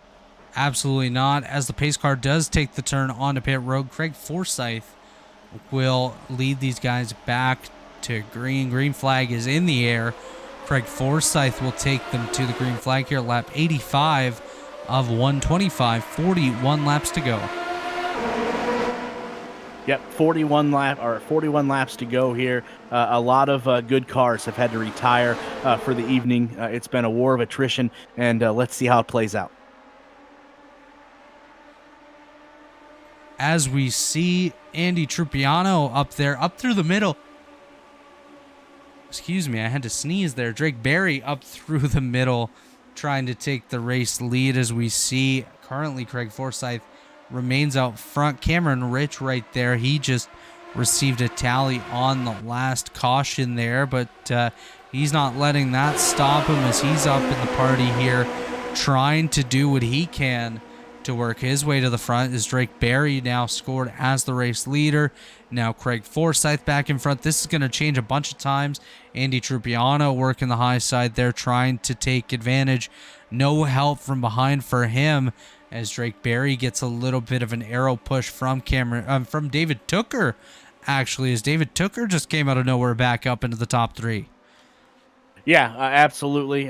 Somebody that, he fell back in the early stages as the race leader. Now he's starting to find his way back to the front. As you see David Tooker working, Mark Murphy just behind him there. There's the 4 wide we were looking for. Yep, absolutely. That's something that we've been talking about here, 4 wide. Hopefully they can get through that turn, no issues. It looks like they are going to, and we are getting some more, hopefully, competitive laps put down. As back out front, David Tooker retakes the race lead. Craig Forsyth just behind him with Drake Berry and Andy Trupiano up there as well. I do see Jared Rexing stepping back into the picture in the bright yellow Nesquik car on the bottom there. Craig Forsyth all over the rear of David Tooker, trying to find his way around as we see a great battle here. That was just contact right there with Andy Trupiano and I believe Craig Forsyth. Both of those guys did a great job of holding on and not bringing out a caution. 38 laps remaining. These guys are showing that the intensity level that we've seen all night long is still there and amplifying at this point. Yeah, it absolutely is. As the laps tick off, I'm starting to wonder if we're going to start seeing, maybe some of the aggressive driving that we've been waiting to see rear its ugly head. That is definitely a possibility. We've seen a lot of cautions tonight, of course, 12 of them so far, but I don't think any of them have really been due to aggressive driving. That's the one thing that we could definitely say is David Tooker works the high side there, trying to get the lead back from Craig Forsyth. Cameron Rich comes back into the picture, as does Mark Murphy. But Mark Murphy up through the middle. Here we go. Mark Murphy going for the race lead. Nearly gets into David Tooker. That was really close. Yeah, it absolutely was. I didn't want to see a caution. Great driving by both drivers to not bring that caution out. As we ride on the nose cone here of race leader Craig Forsyth, actually is in second now. You see just ahead of them, that is a lapped car. So we are about to get that lap traffic that we've been talking about as well and see how these guys navigate their way through, as we should be getting up to the rear end of the lap car in just a moment. I'm not sure exactly who that lap car is, as we see on board with David Tooker lap car is just a little bit ahead. I think that might be Bill Colley in the number 31 car. That is not Bill Colley. I'm not sure who that is, but we'll see in just a moment as these guys catch up and prepare to make a pass 3 wide just before you get to a lap car. Might not be the best move. No, let's see how this plays out before we, start lapping the lapped car there of Bill Colley. We don't know how these cars are going to handle the dirty air, so everybody play it safe. As we try to find who exactly that was Doug Nelson that the field just went by, and that actually worked out quite well, as Craig Forsyth does take the race lead over the David Tooker machine. Andy Trupiano up there, Jared Rexing, Cameron Rich, Drake Berry, Mark Murphy, Justin Wadsworth, Bill Tyler, and Michael Hossack all inside of that top 10. As we see things getting a little closer between Cameron Rich and Andy Trupiano. Cameron Rich falling back through the middle, Drake Berry up top, and Jared Rexing on the bottom. Mark Murphy looking for a chance. Drake Berry gets the wall a little bit there. He's going to fall back in the field. A couple guys got the wall there. I think Andy Trupiano and David Tooker both may have gotten a piece of it as well, as Craig Forsyth able to take advantage. And just a note for those of you scoring at home, Craig Forsyth currently up 26 positions. Yeah, he's been one of the ones that's been able to take advantage of all of the cars bowing out early, and let's see if Forsyth has enough here to not only stay at the top but to win this race. And we just mentioned Drake Berry into the wall just a moment ago. He is now into the fence as that 29 car is hanging out. Yeah, that doesn't look good. But you know what though? At least it saves him, Robert, from barrel rolling as he's trying to get down from up there. But I think he's probably going to need some help. I think my favorite part of this right now, I hate this for Drake Berry, but my favorite part is he is trying to drive this out of the fence right now. You can see on his tachometer that he is giving it a little bit of gas, or he was, and he was trying to steer the car off the fence. We'll take a look on the Robilis Photography replay machine and see what happened here. I want to ride along for this just because it looks so violent for Drake Berry to end up in the fence. We see Mark Murphy. I think Drake might have just felt squeezed there because Murphy was coming up. Yeah, he gets a little bit loose, gets down into the side of Mark Murphy, goes up into the outside wall, and along for the ride he goes. The car just hooks onto the fence. He's upside down here. And now he's just hanging out. Actually, looks like multiple more cars were involved in that one. Mark Murphy was one of them. Let's back this up just a wee bit further here. So you see the contact there. Murphy goes around into... I'm trying to catch you. Michael Hossack also got a piece of that. So this incident was a bit bigger than I originally thought. We'll get one final view of it here on the Robilis Photography replay machine. Drake Berry, that was just issued a racing incident by Race Control. Drake Berry, man, he was just hanging out. Yeah, he definitely was. But He's still hanging out, actually, Derik. Yes, he is. He's trying to get down. He's almost off the wall. He's getting there. It's going to be interesting to see if he can get down from there. But at least it saves him from barrel rolling.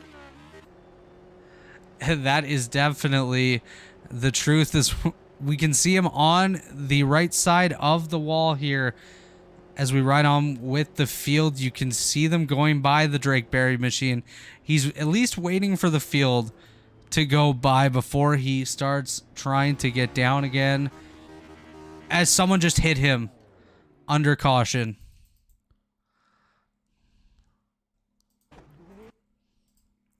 Let's take a look and see who that was. I guess how can you not see him just hanging out right there? Yeah, I'm not sure who exactly hit him there. But, yeah, someone... That was Ethan Stanley that just hit him as we see Johnny Thomas's face on the screen. For some reason there. We'll ride on board with Ethan Stanley.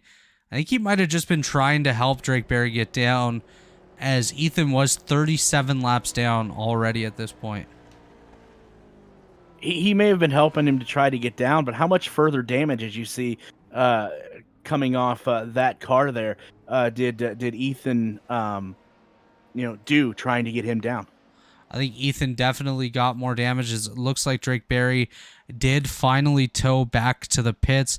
I think we'll be about 29 laps to go in this event when we go green here. This is caution number 13 in the Modern Racing Prince 250 here at Auto Club Speedway. Yes, lights are off on the pace car, so it will be 29 laps to go here in just a few moments when we do go green.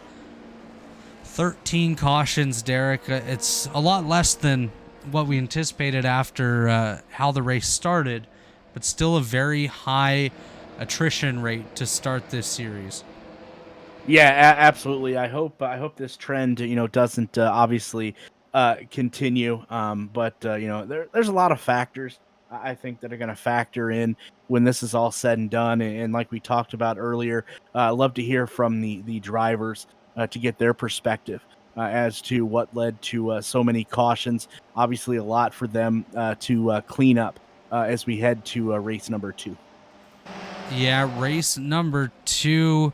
Let me just double check where that one is at next. I believe next week we go right back at it in this series. As we pull up the schedule, yes. So race number 2, we're going to go to Monza next week for 44 laps. Then we'll go to Pocono and take a week off. Then we'll go to Watkins Glen. And we're going to race the Daytona Oval in a few weeks, Derik. That should be quite interesting. As the green flag's back out, it is in the hands of Craig Forsyth. Yeah, Craig Forsyth, the leader here, lap 97 of 125. Craig from 4dracewear.com. Been right now on pole and just hoping to keep his nose clean here as laps tick off. Yeah, as you see just behind him here, Cameron Rich has about a 0.3 of a second gap over David Tooker. And then David Tooker has about 0.4 of a second back to Andy Trupiano. This is the most spread out that we've seen the front of this field in quite some time. Maybe this will help us get a bit of a decent green flag run here. As Derik, just to update you, I'm only seeing 12 cars on the lead lap at this point, and we did start 31 cars. Yeah, so like I said, it's been a war of attrition, obviously, to say the least here. As we see a 3-wide battle for the race lead, David Tooker on the high side, Craig Forsyth in the middle, Cameron Rich working the bottom here. It is Tooker with the upper edge right now, but here comes Craig Forsyth. Forsyth has looked really, really good here in the late going of this race. We are 28 laps to go, coming to 27. This will tick off really quickly if we can get a decent green flag run going. Of course, here we see David Tooker with help from Cameron Rich.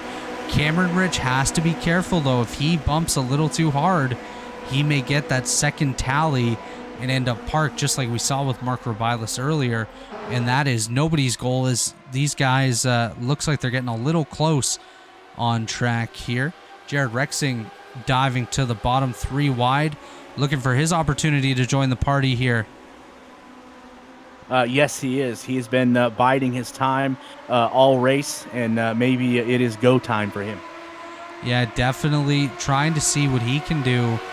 As we see from the nose cone here, just look how interesting these cars look from the front as he gets passed now by Andrew Trupiano, David Tooker, Cameron Rich, and Craig Forsyth. As Cameron Rich now scored your race leader, but Craig Forsyth going to battle back with help from David Tooker.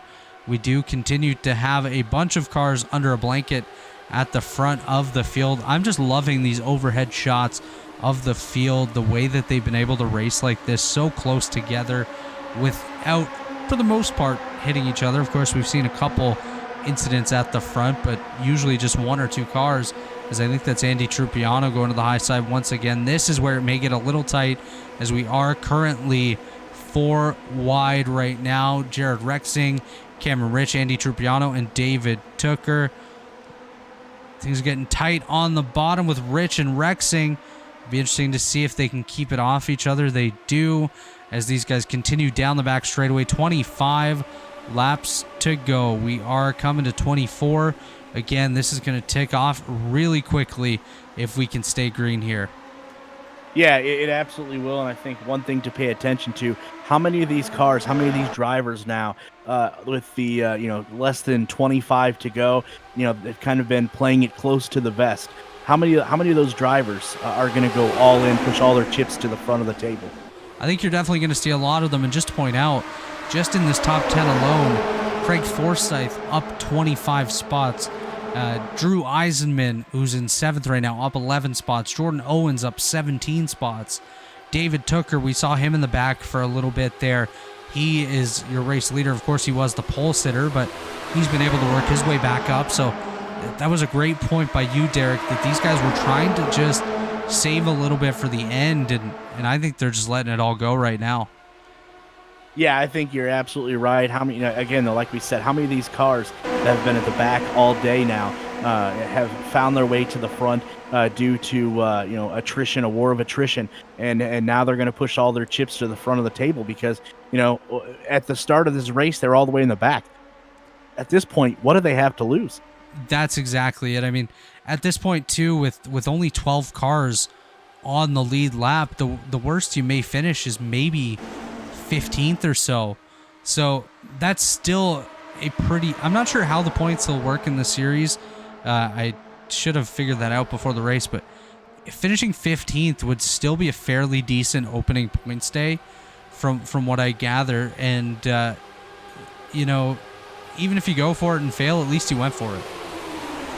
Yeah, absolutely. Like I said, the cars that have been at the back all day that have now found their way to the front due to other cars being taken out or having to retire, as we see another car get high there on the high side.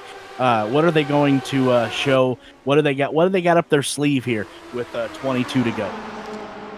Yeah, I think these guys are just going to have to try whatever they can get. David Tooker, car stepped out on him a little bit there. That could have been really, really bad as he's able to save it and maintain the lead. But I think what we're going to see here in the next couple of laps, especially as we come to 20 to go this next time by, you're going to see people trying lines they haven't really tried all night. Guys that have maybe hugged the low line and been mid-top 10 may head up to the high line that we've seen Andy Trupiano absolutely love tonight, as we still see him up top there. Guys are going to not be afraid to take the risk at this point. It's going to tick off very quickly if we do stay green, and you have to start thinking about taking your chance, working your way up to the front, because if we do get a late restart, you're not necessarily going to have that same time to work your way up front, as we are now 20 laps to go here in the modern Racing Paints 250. Yeah, I think you're absolutely right. What driver is going to be willing to take that risk, or what driver is going to think that they have the winning strategy here, as we are down to, like you said, 20 laps to go.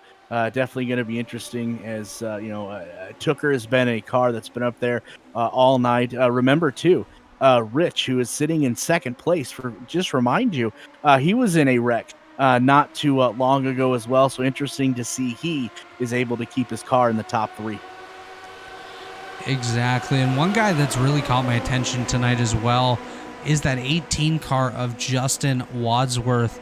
He has thrown it 3 wide multiple times. He's not been afraid to dive in there and take the chance to try to move up to the front. And now he finds himself back in the 6th position here with less than 20 to go. I would not be shocked to see that 18 car of Wadsworth end up on the podium at the end of this race.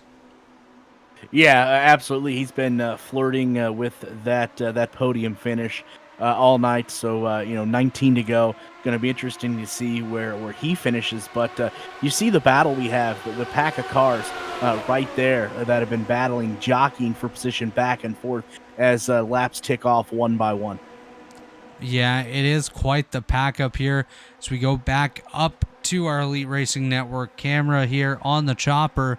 Currently flying this chopper tonight is David Huckleberry as things get a little crazy there. I never thought I'd yell David's name like that, but Craig Forsyth ends up on the apron, and things almost got a little scary there.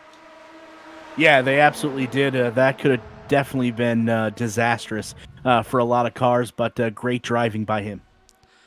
Most definitely, as Craig only lost a handful of positions back to the third spot now. 17 to go. We're coming up on another lap car here, and as these guys do battle 3 wide, it's going to be interesting to see what this lap car does. I think that is the 8 of Doug Nelson once again. Right there, that is great driving by that lap car, getting to the apron and getting out of the way for these guys to continue their battle without any sort of issues.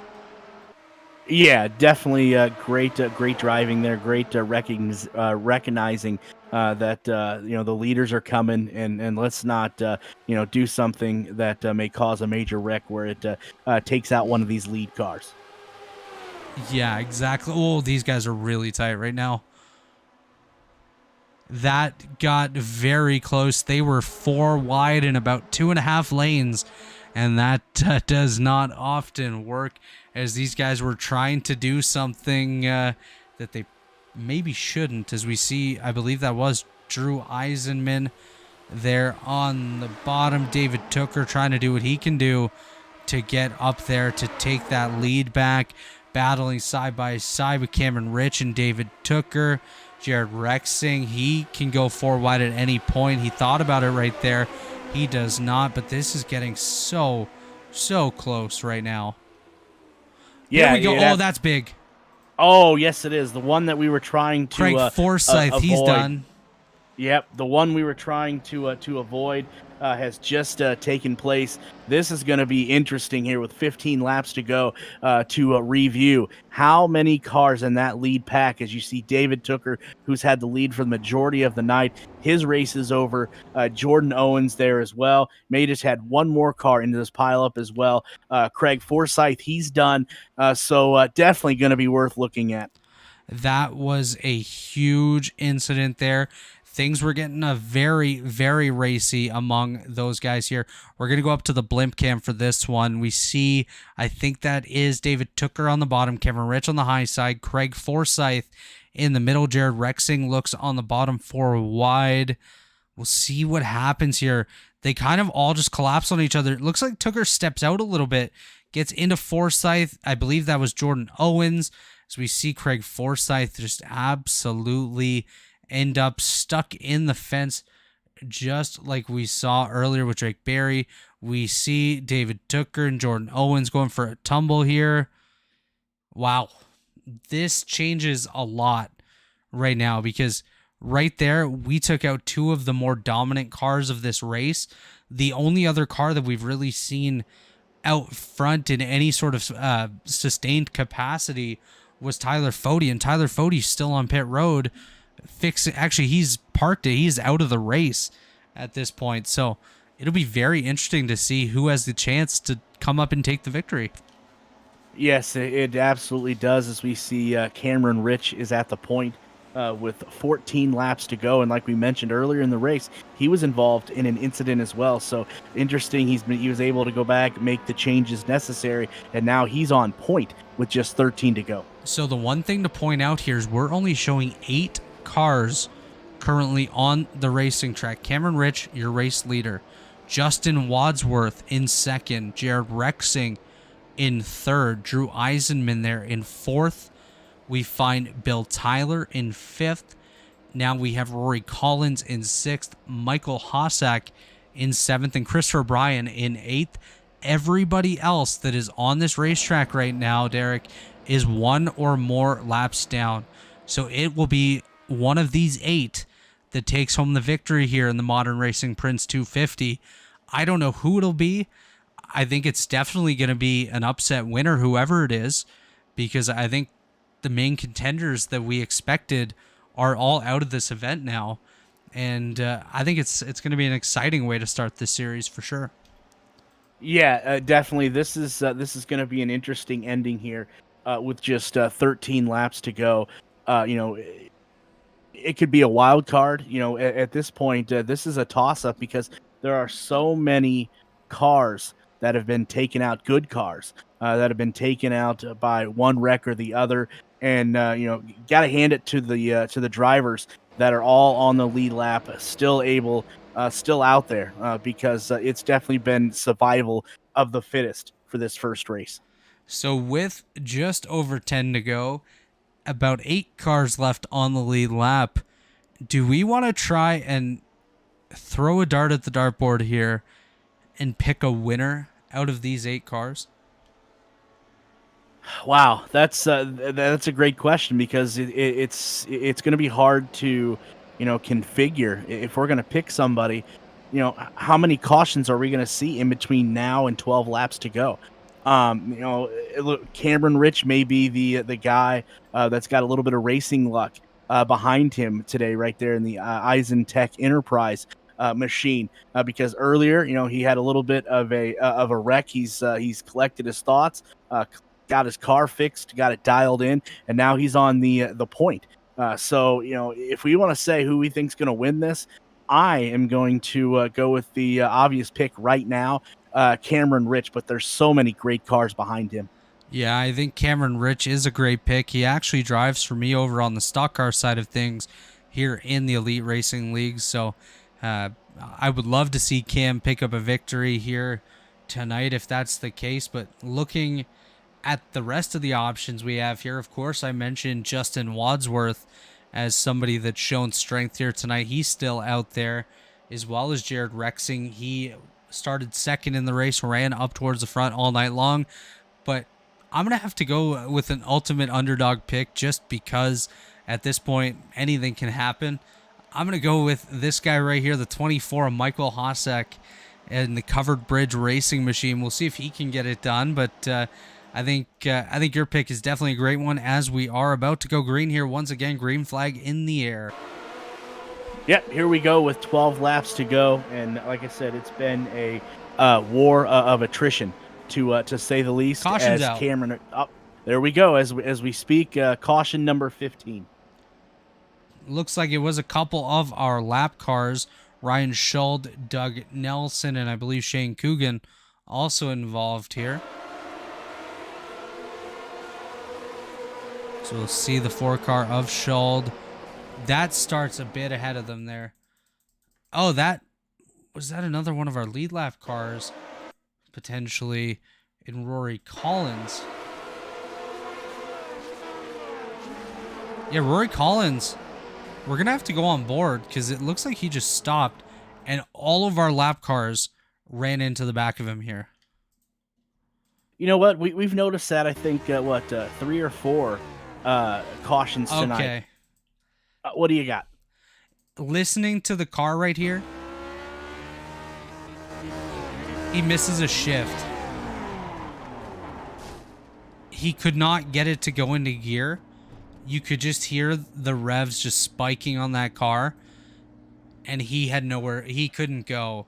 So everyone just piled into the back of him, and that's what brought out caution number 15 here with 10 laps to go.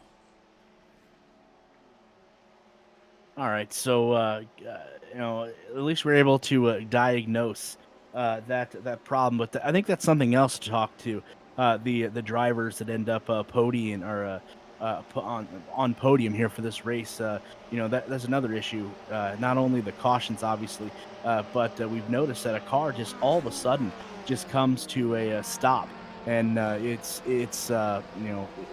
crazy as to what happens next. The one thing there, too, is, again, when it comes to the guys not having as much experience in these cars, in certain other cars that you've raced a lot, your oil temperature, your water temperature, when it gets to that severe point where you're on the verge of blowing up, and also the RPMs for a healthy engine. You don't really know this car, and you think, okay, I'm kind of in the good zone where I would be in the other open wheel car, and I'm good to continue on, and that just may not be the case here in this Lotus. So I think, again, there's more the adapting part of this series, as we do see lap 115 contact between the 62 and the 24. tally goes to the 62 of Rory Collins. Yeah, definitely, for sure. Yeah. Again, kudos to the drivers that are still able to go out on the track tonight, because it's been a wild race, and we still have 9 laps to go. 9 laps to go. 7 drivers trying to get there. Cameron Rich, Justin Wadsworth, Jared Rexing, Drew Eisenman, Bill Tyler, Michael Hossack, and Christopher Bryan. Everyone else does find themselves 1 or more laps down, but with the way this race is going, Douglas Nelson is 1 lap down. He could still find his way to win this race if we have a few more cautions. Lights are off in the pace car. We're going to be 7 laps to go when we go green here once again. Yeah, absolutely. So, it's anybody's race at this stage with 8 to go. We'll come around with 7 to go. I've picked Cameron Rich, not going out on a limb there. You went with Michael Hasek back there in 6th position. So, who knows what else is left here in this caution-filled race. But I do know one thing. We're going to have a winner in about 8 laps. Yeah, we should be about 7 laps to go when we go green. Hopefully, we'll get to go 7 laps directly to the finish. It'll be interesting to see if we can do that here tonight. Obviously, 15 cautions in the Modern Racing Prince 250, the series opener in the Warriors for Peace Classic Series. But, the guys that are still running have done a good job to put themselves in position to be in the running at the end of this and avoid as much of the carnage as they possibly could. As hard as that really was, as we saw, it's not the easiest race out here for these guys tonight. No, it's not. A lot of factors in that. It's going to be interesting to hear the drivers after the race, talk about all the factors that went into this race and how the winner was able to overcome all of them. As the green flag is back out, Cameron Rich gets the field underway. We're going to have to watch and see who has a shot at him here, as right away Justin Wadsworth decides he wants to go for it. Move Justin Wadsworth to the point. Now Cameron Rich battling back, of course. Jared Rexing, you could see his nose into the mix as well. Drew Eisenman right there. Bill Tyler, Michael Hossack, and Christopher Bryan battling back there with one of the lap cars. But now we're 3 wide. Let's see if these guys can hold on to it, as things were getting a little close there. Cameron Rich, Jared Rexing split the 18 of Wadsworth, coming to 6 laps remaining here. Wadsworth looks like he's going to go back through the middle. Yes, he does. As the top 3 battles side by side, Drew Eisenman draws closer into the battle, as well as Bill Tyler and Michael Hossack into the picture as well. Those guys hoping for the chance to pounce into this battle. It's going to be crazy here as we're going to come around to 5 to go. Yeah, absolutely. 5 to go. Maybe the proverbial, gloves are off, all chips to the front of the table here. Let's see what these remaining cars have. Yeah, I don't know if the gloves have even been on in the last few laps, as these guys are definitely ready to go. They're right up on the wheel. The entire top 5 is right under a blanket as Michael Hossack enters the picture now there in 6th place. I'm trying to manifest a Michael Hossack victory here from that 6th spot. We'll see what he can do, as Jared Rexing is the race leader as they come around to 4 to go in just a moment. Cameron Rich on the bottom, Justin Wadsworth on the top, Drew Eisenman right there running the bottom as well. As you see Michael Hossack battling with Bill Tyler for 5th. 4 laps remaining in the Modern Racing Prince 250. This is going to get interesting here as things are getting close between Cameron Rich and Jared Rexing. Oh, absolutely. Hopefully, nothing silly happens to where it takes out the leaders with just 1 or 2 laps to go. But a lot of close racing at the top, and we still got 4 to go. 4 laps remaining, coming to 3 Let's hope we can go all the way to the end, as this entire top 6 right now has a legitimate shot at the victory, especially if these two leaders get into each other whatsoever. As you see Wadsworth working the high side once again, trying to channel his inner Andy Trupiano, who we've seen up top all night long, and you know if he was still in the running, he would be running that wall as tight as he could. Things getting close, though, between Wadsworth and Rich, as Jared Rexing continues to work the bottom lane there. These guys are doing a fantastic job.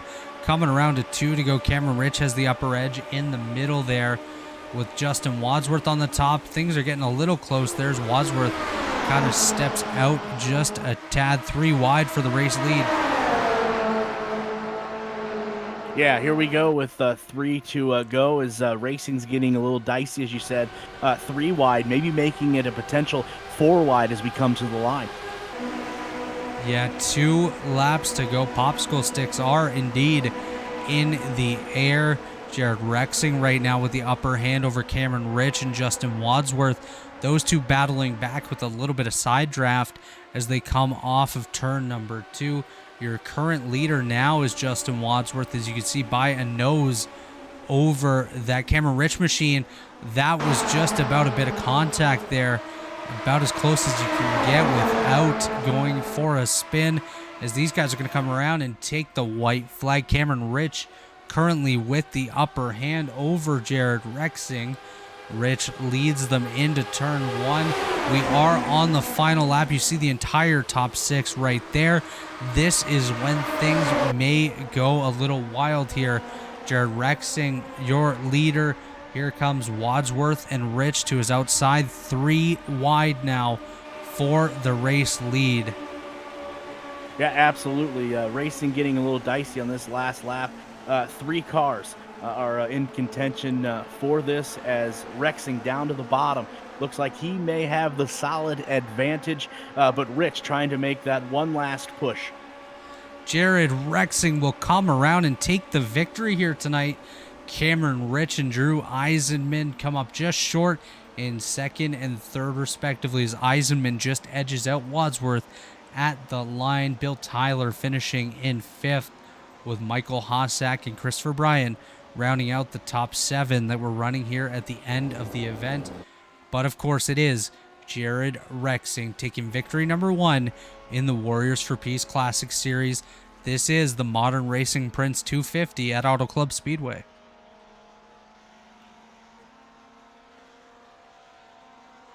What a interesting finish here. I don't think any of us seen this coming with the amount of cautions that we had. It was a war of attrition for 125 laps, and good thing it was lap 125, because Cameron Rich was charging hard.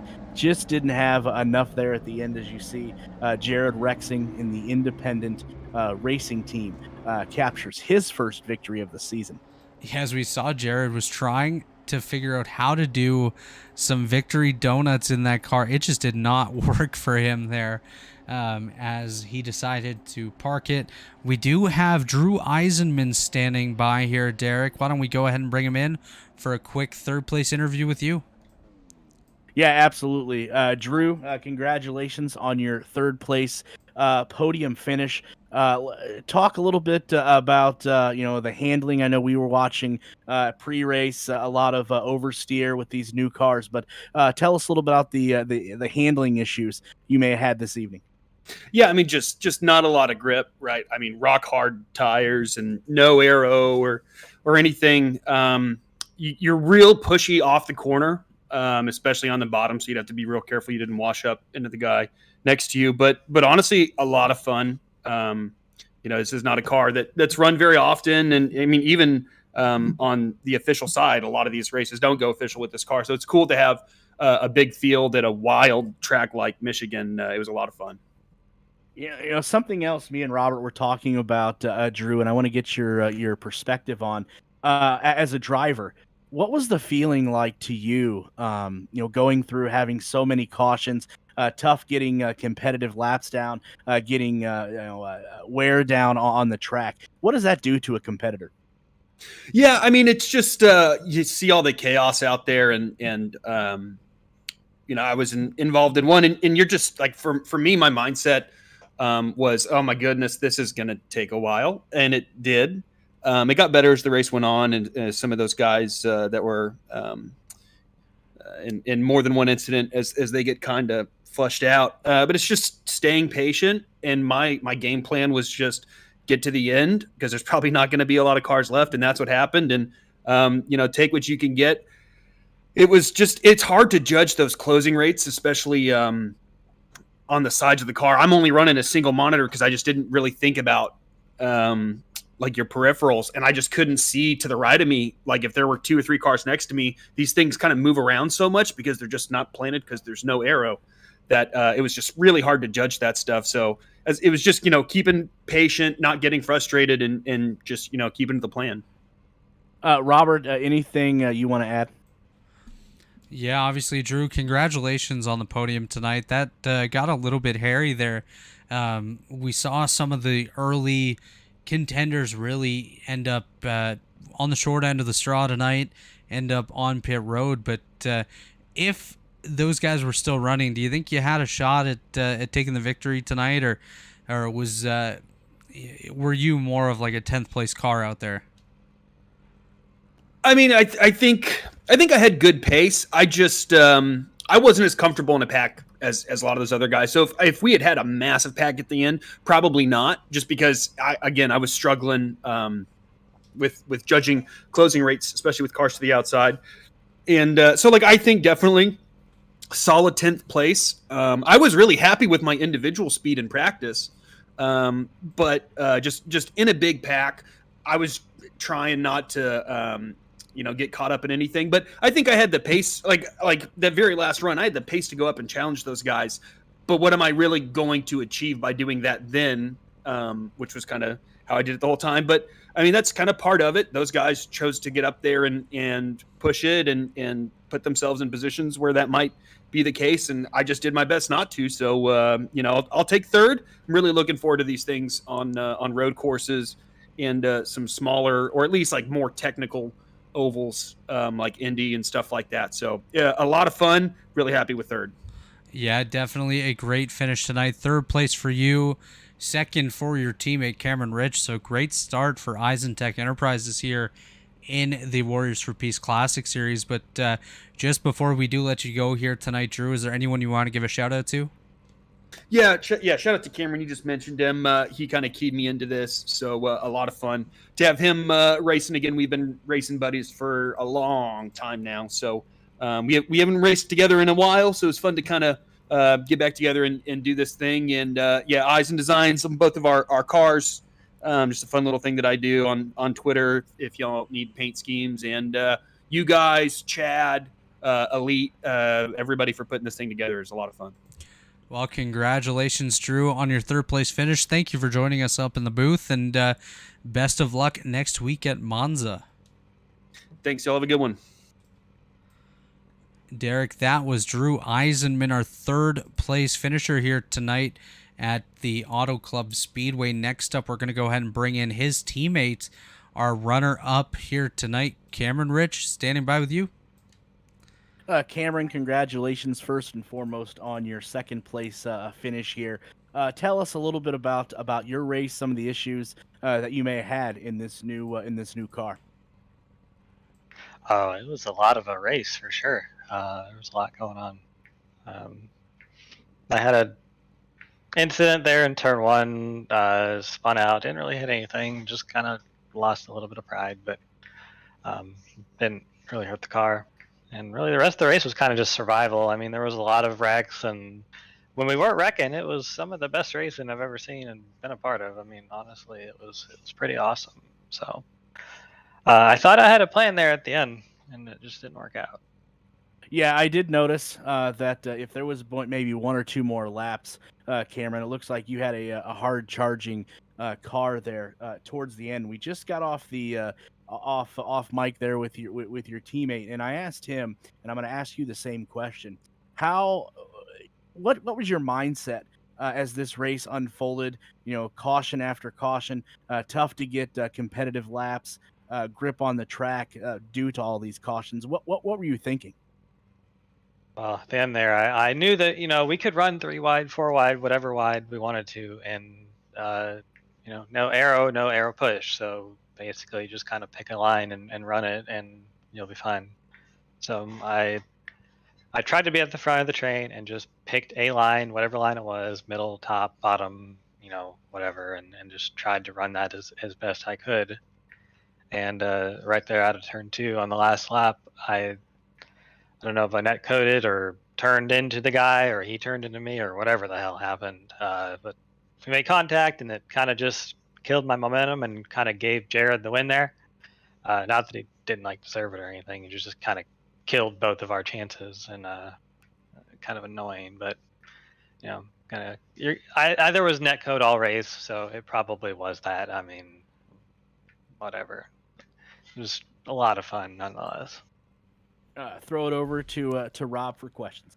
Yeah, Cameron, congratulations on the runner-up finish tonight. Obviously, you run with me over on the stock car side of things, so pretty cool to see you up here on the podium in the open wheel cars.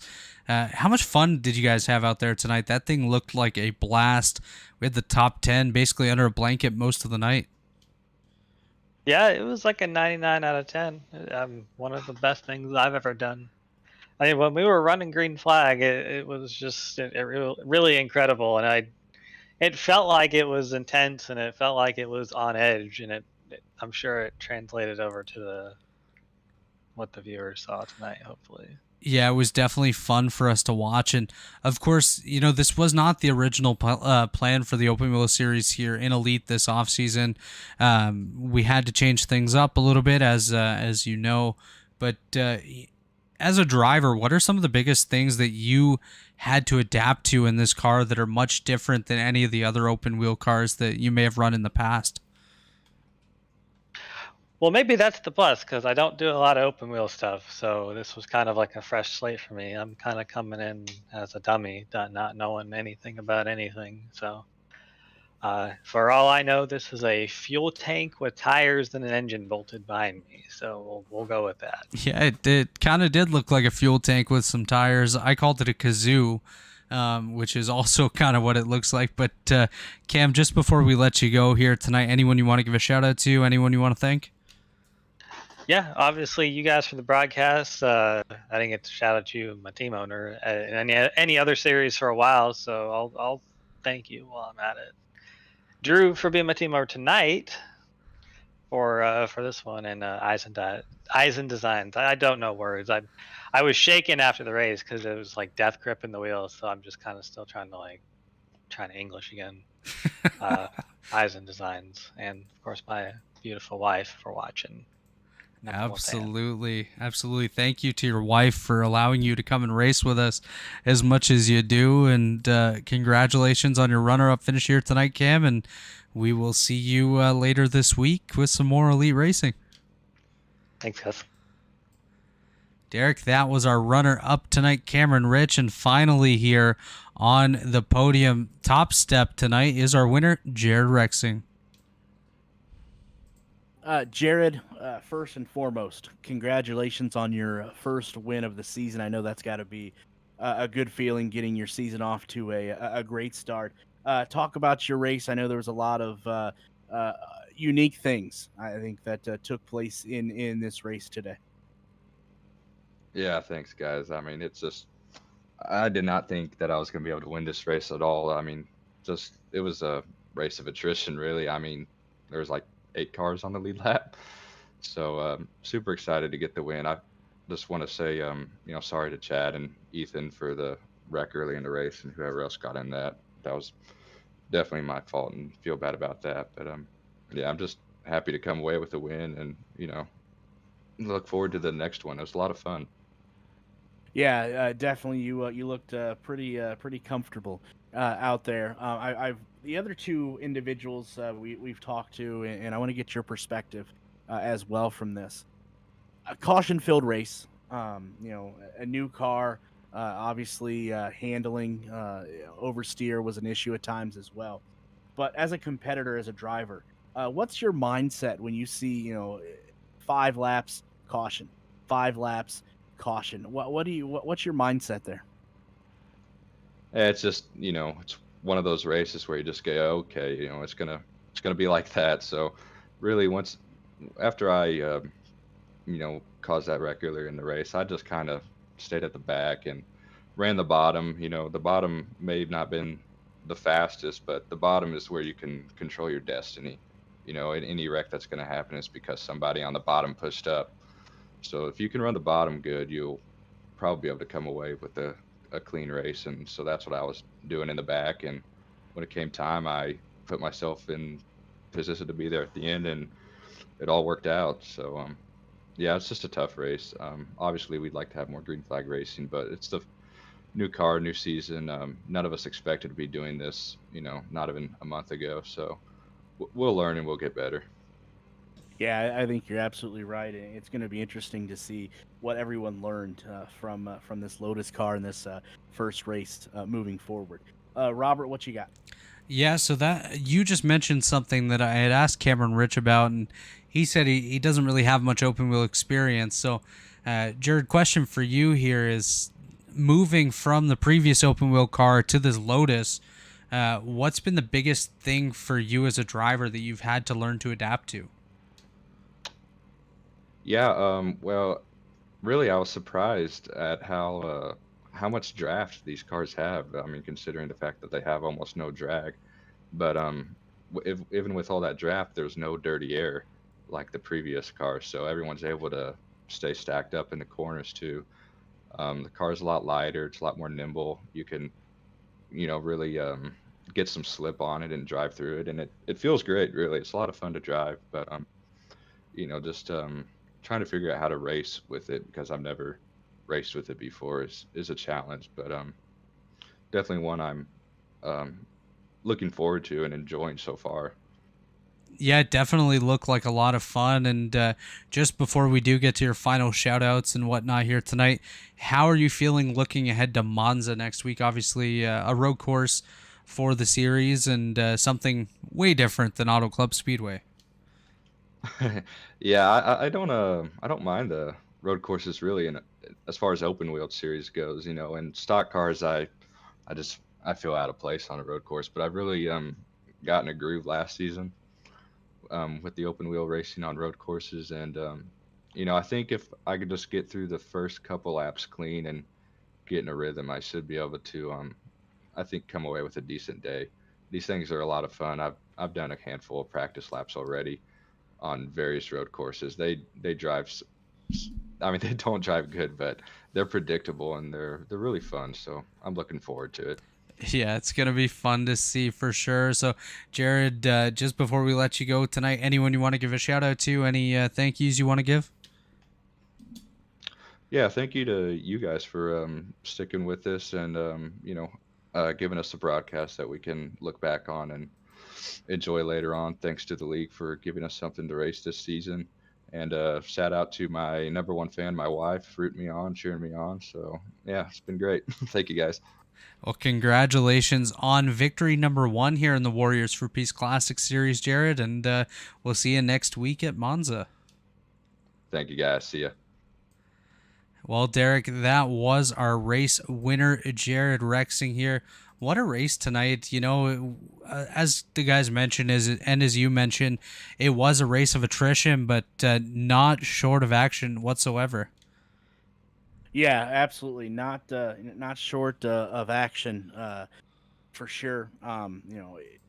Caution led, obviously, but good racing when it presented itself, and can't wait to see what next week unfolds. As you see, the top 18 right there in front of you, and the congratulations again out to Jared Rexing for P1 and getting his season off to a great start. Absolutely great start to the season by Jared and Cameron and Drew as well, with some big points heading into Monza next week. And I think that'll just about do it for us here from Auto Club Speedway. But before we go tonight, of course, we do have to thank our race sponsor, Modern Racing Prince. Modern Racing Prince is a great new partner here at Elite, and the Modern Racing Prince 250 tonight. Check out modernracingprince.com. Of course, our premier partners, TA Services, Blue Egg Marketing, and Worldwide Technology Raceway, as well as our series sponsor, Warriors for Peace. For that, check out warriorsforpeace.org for more information.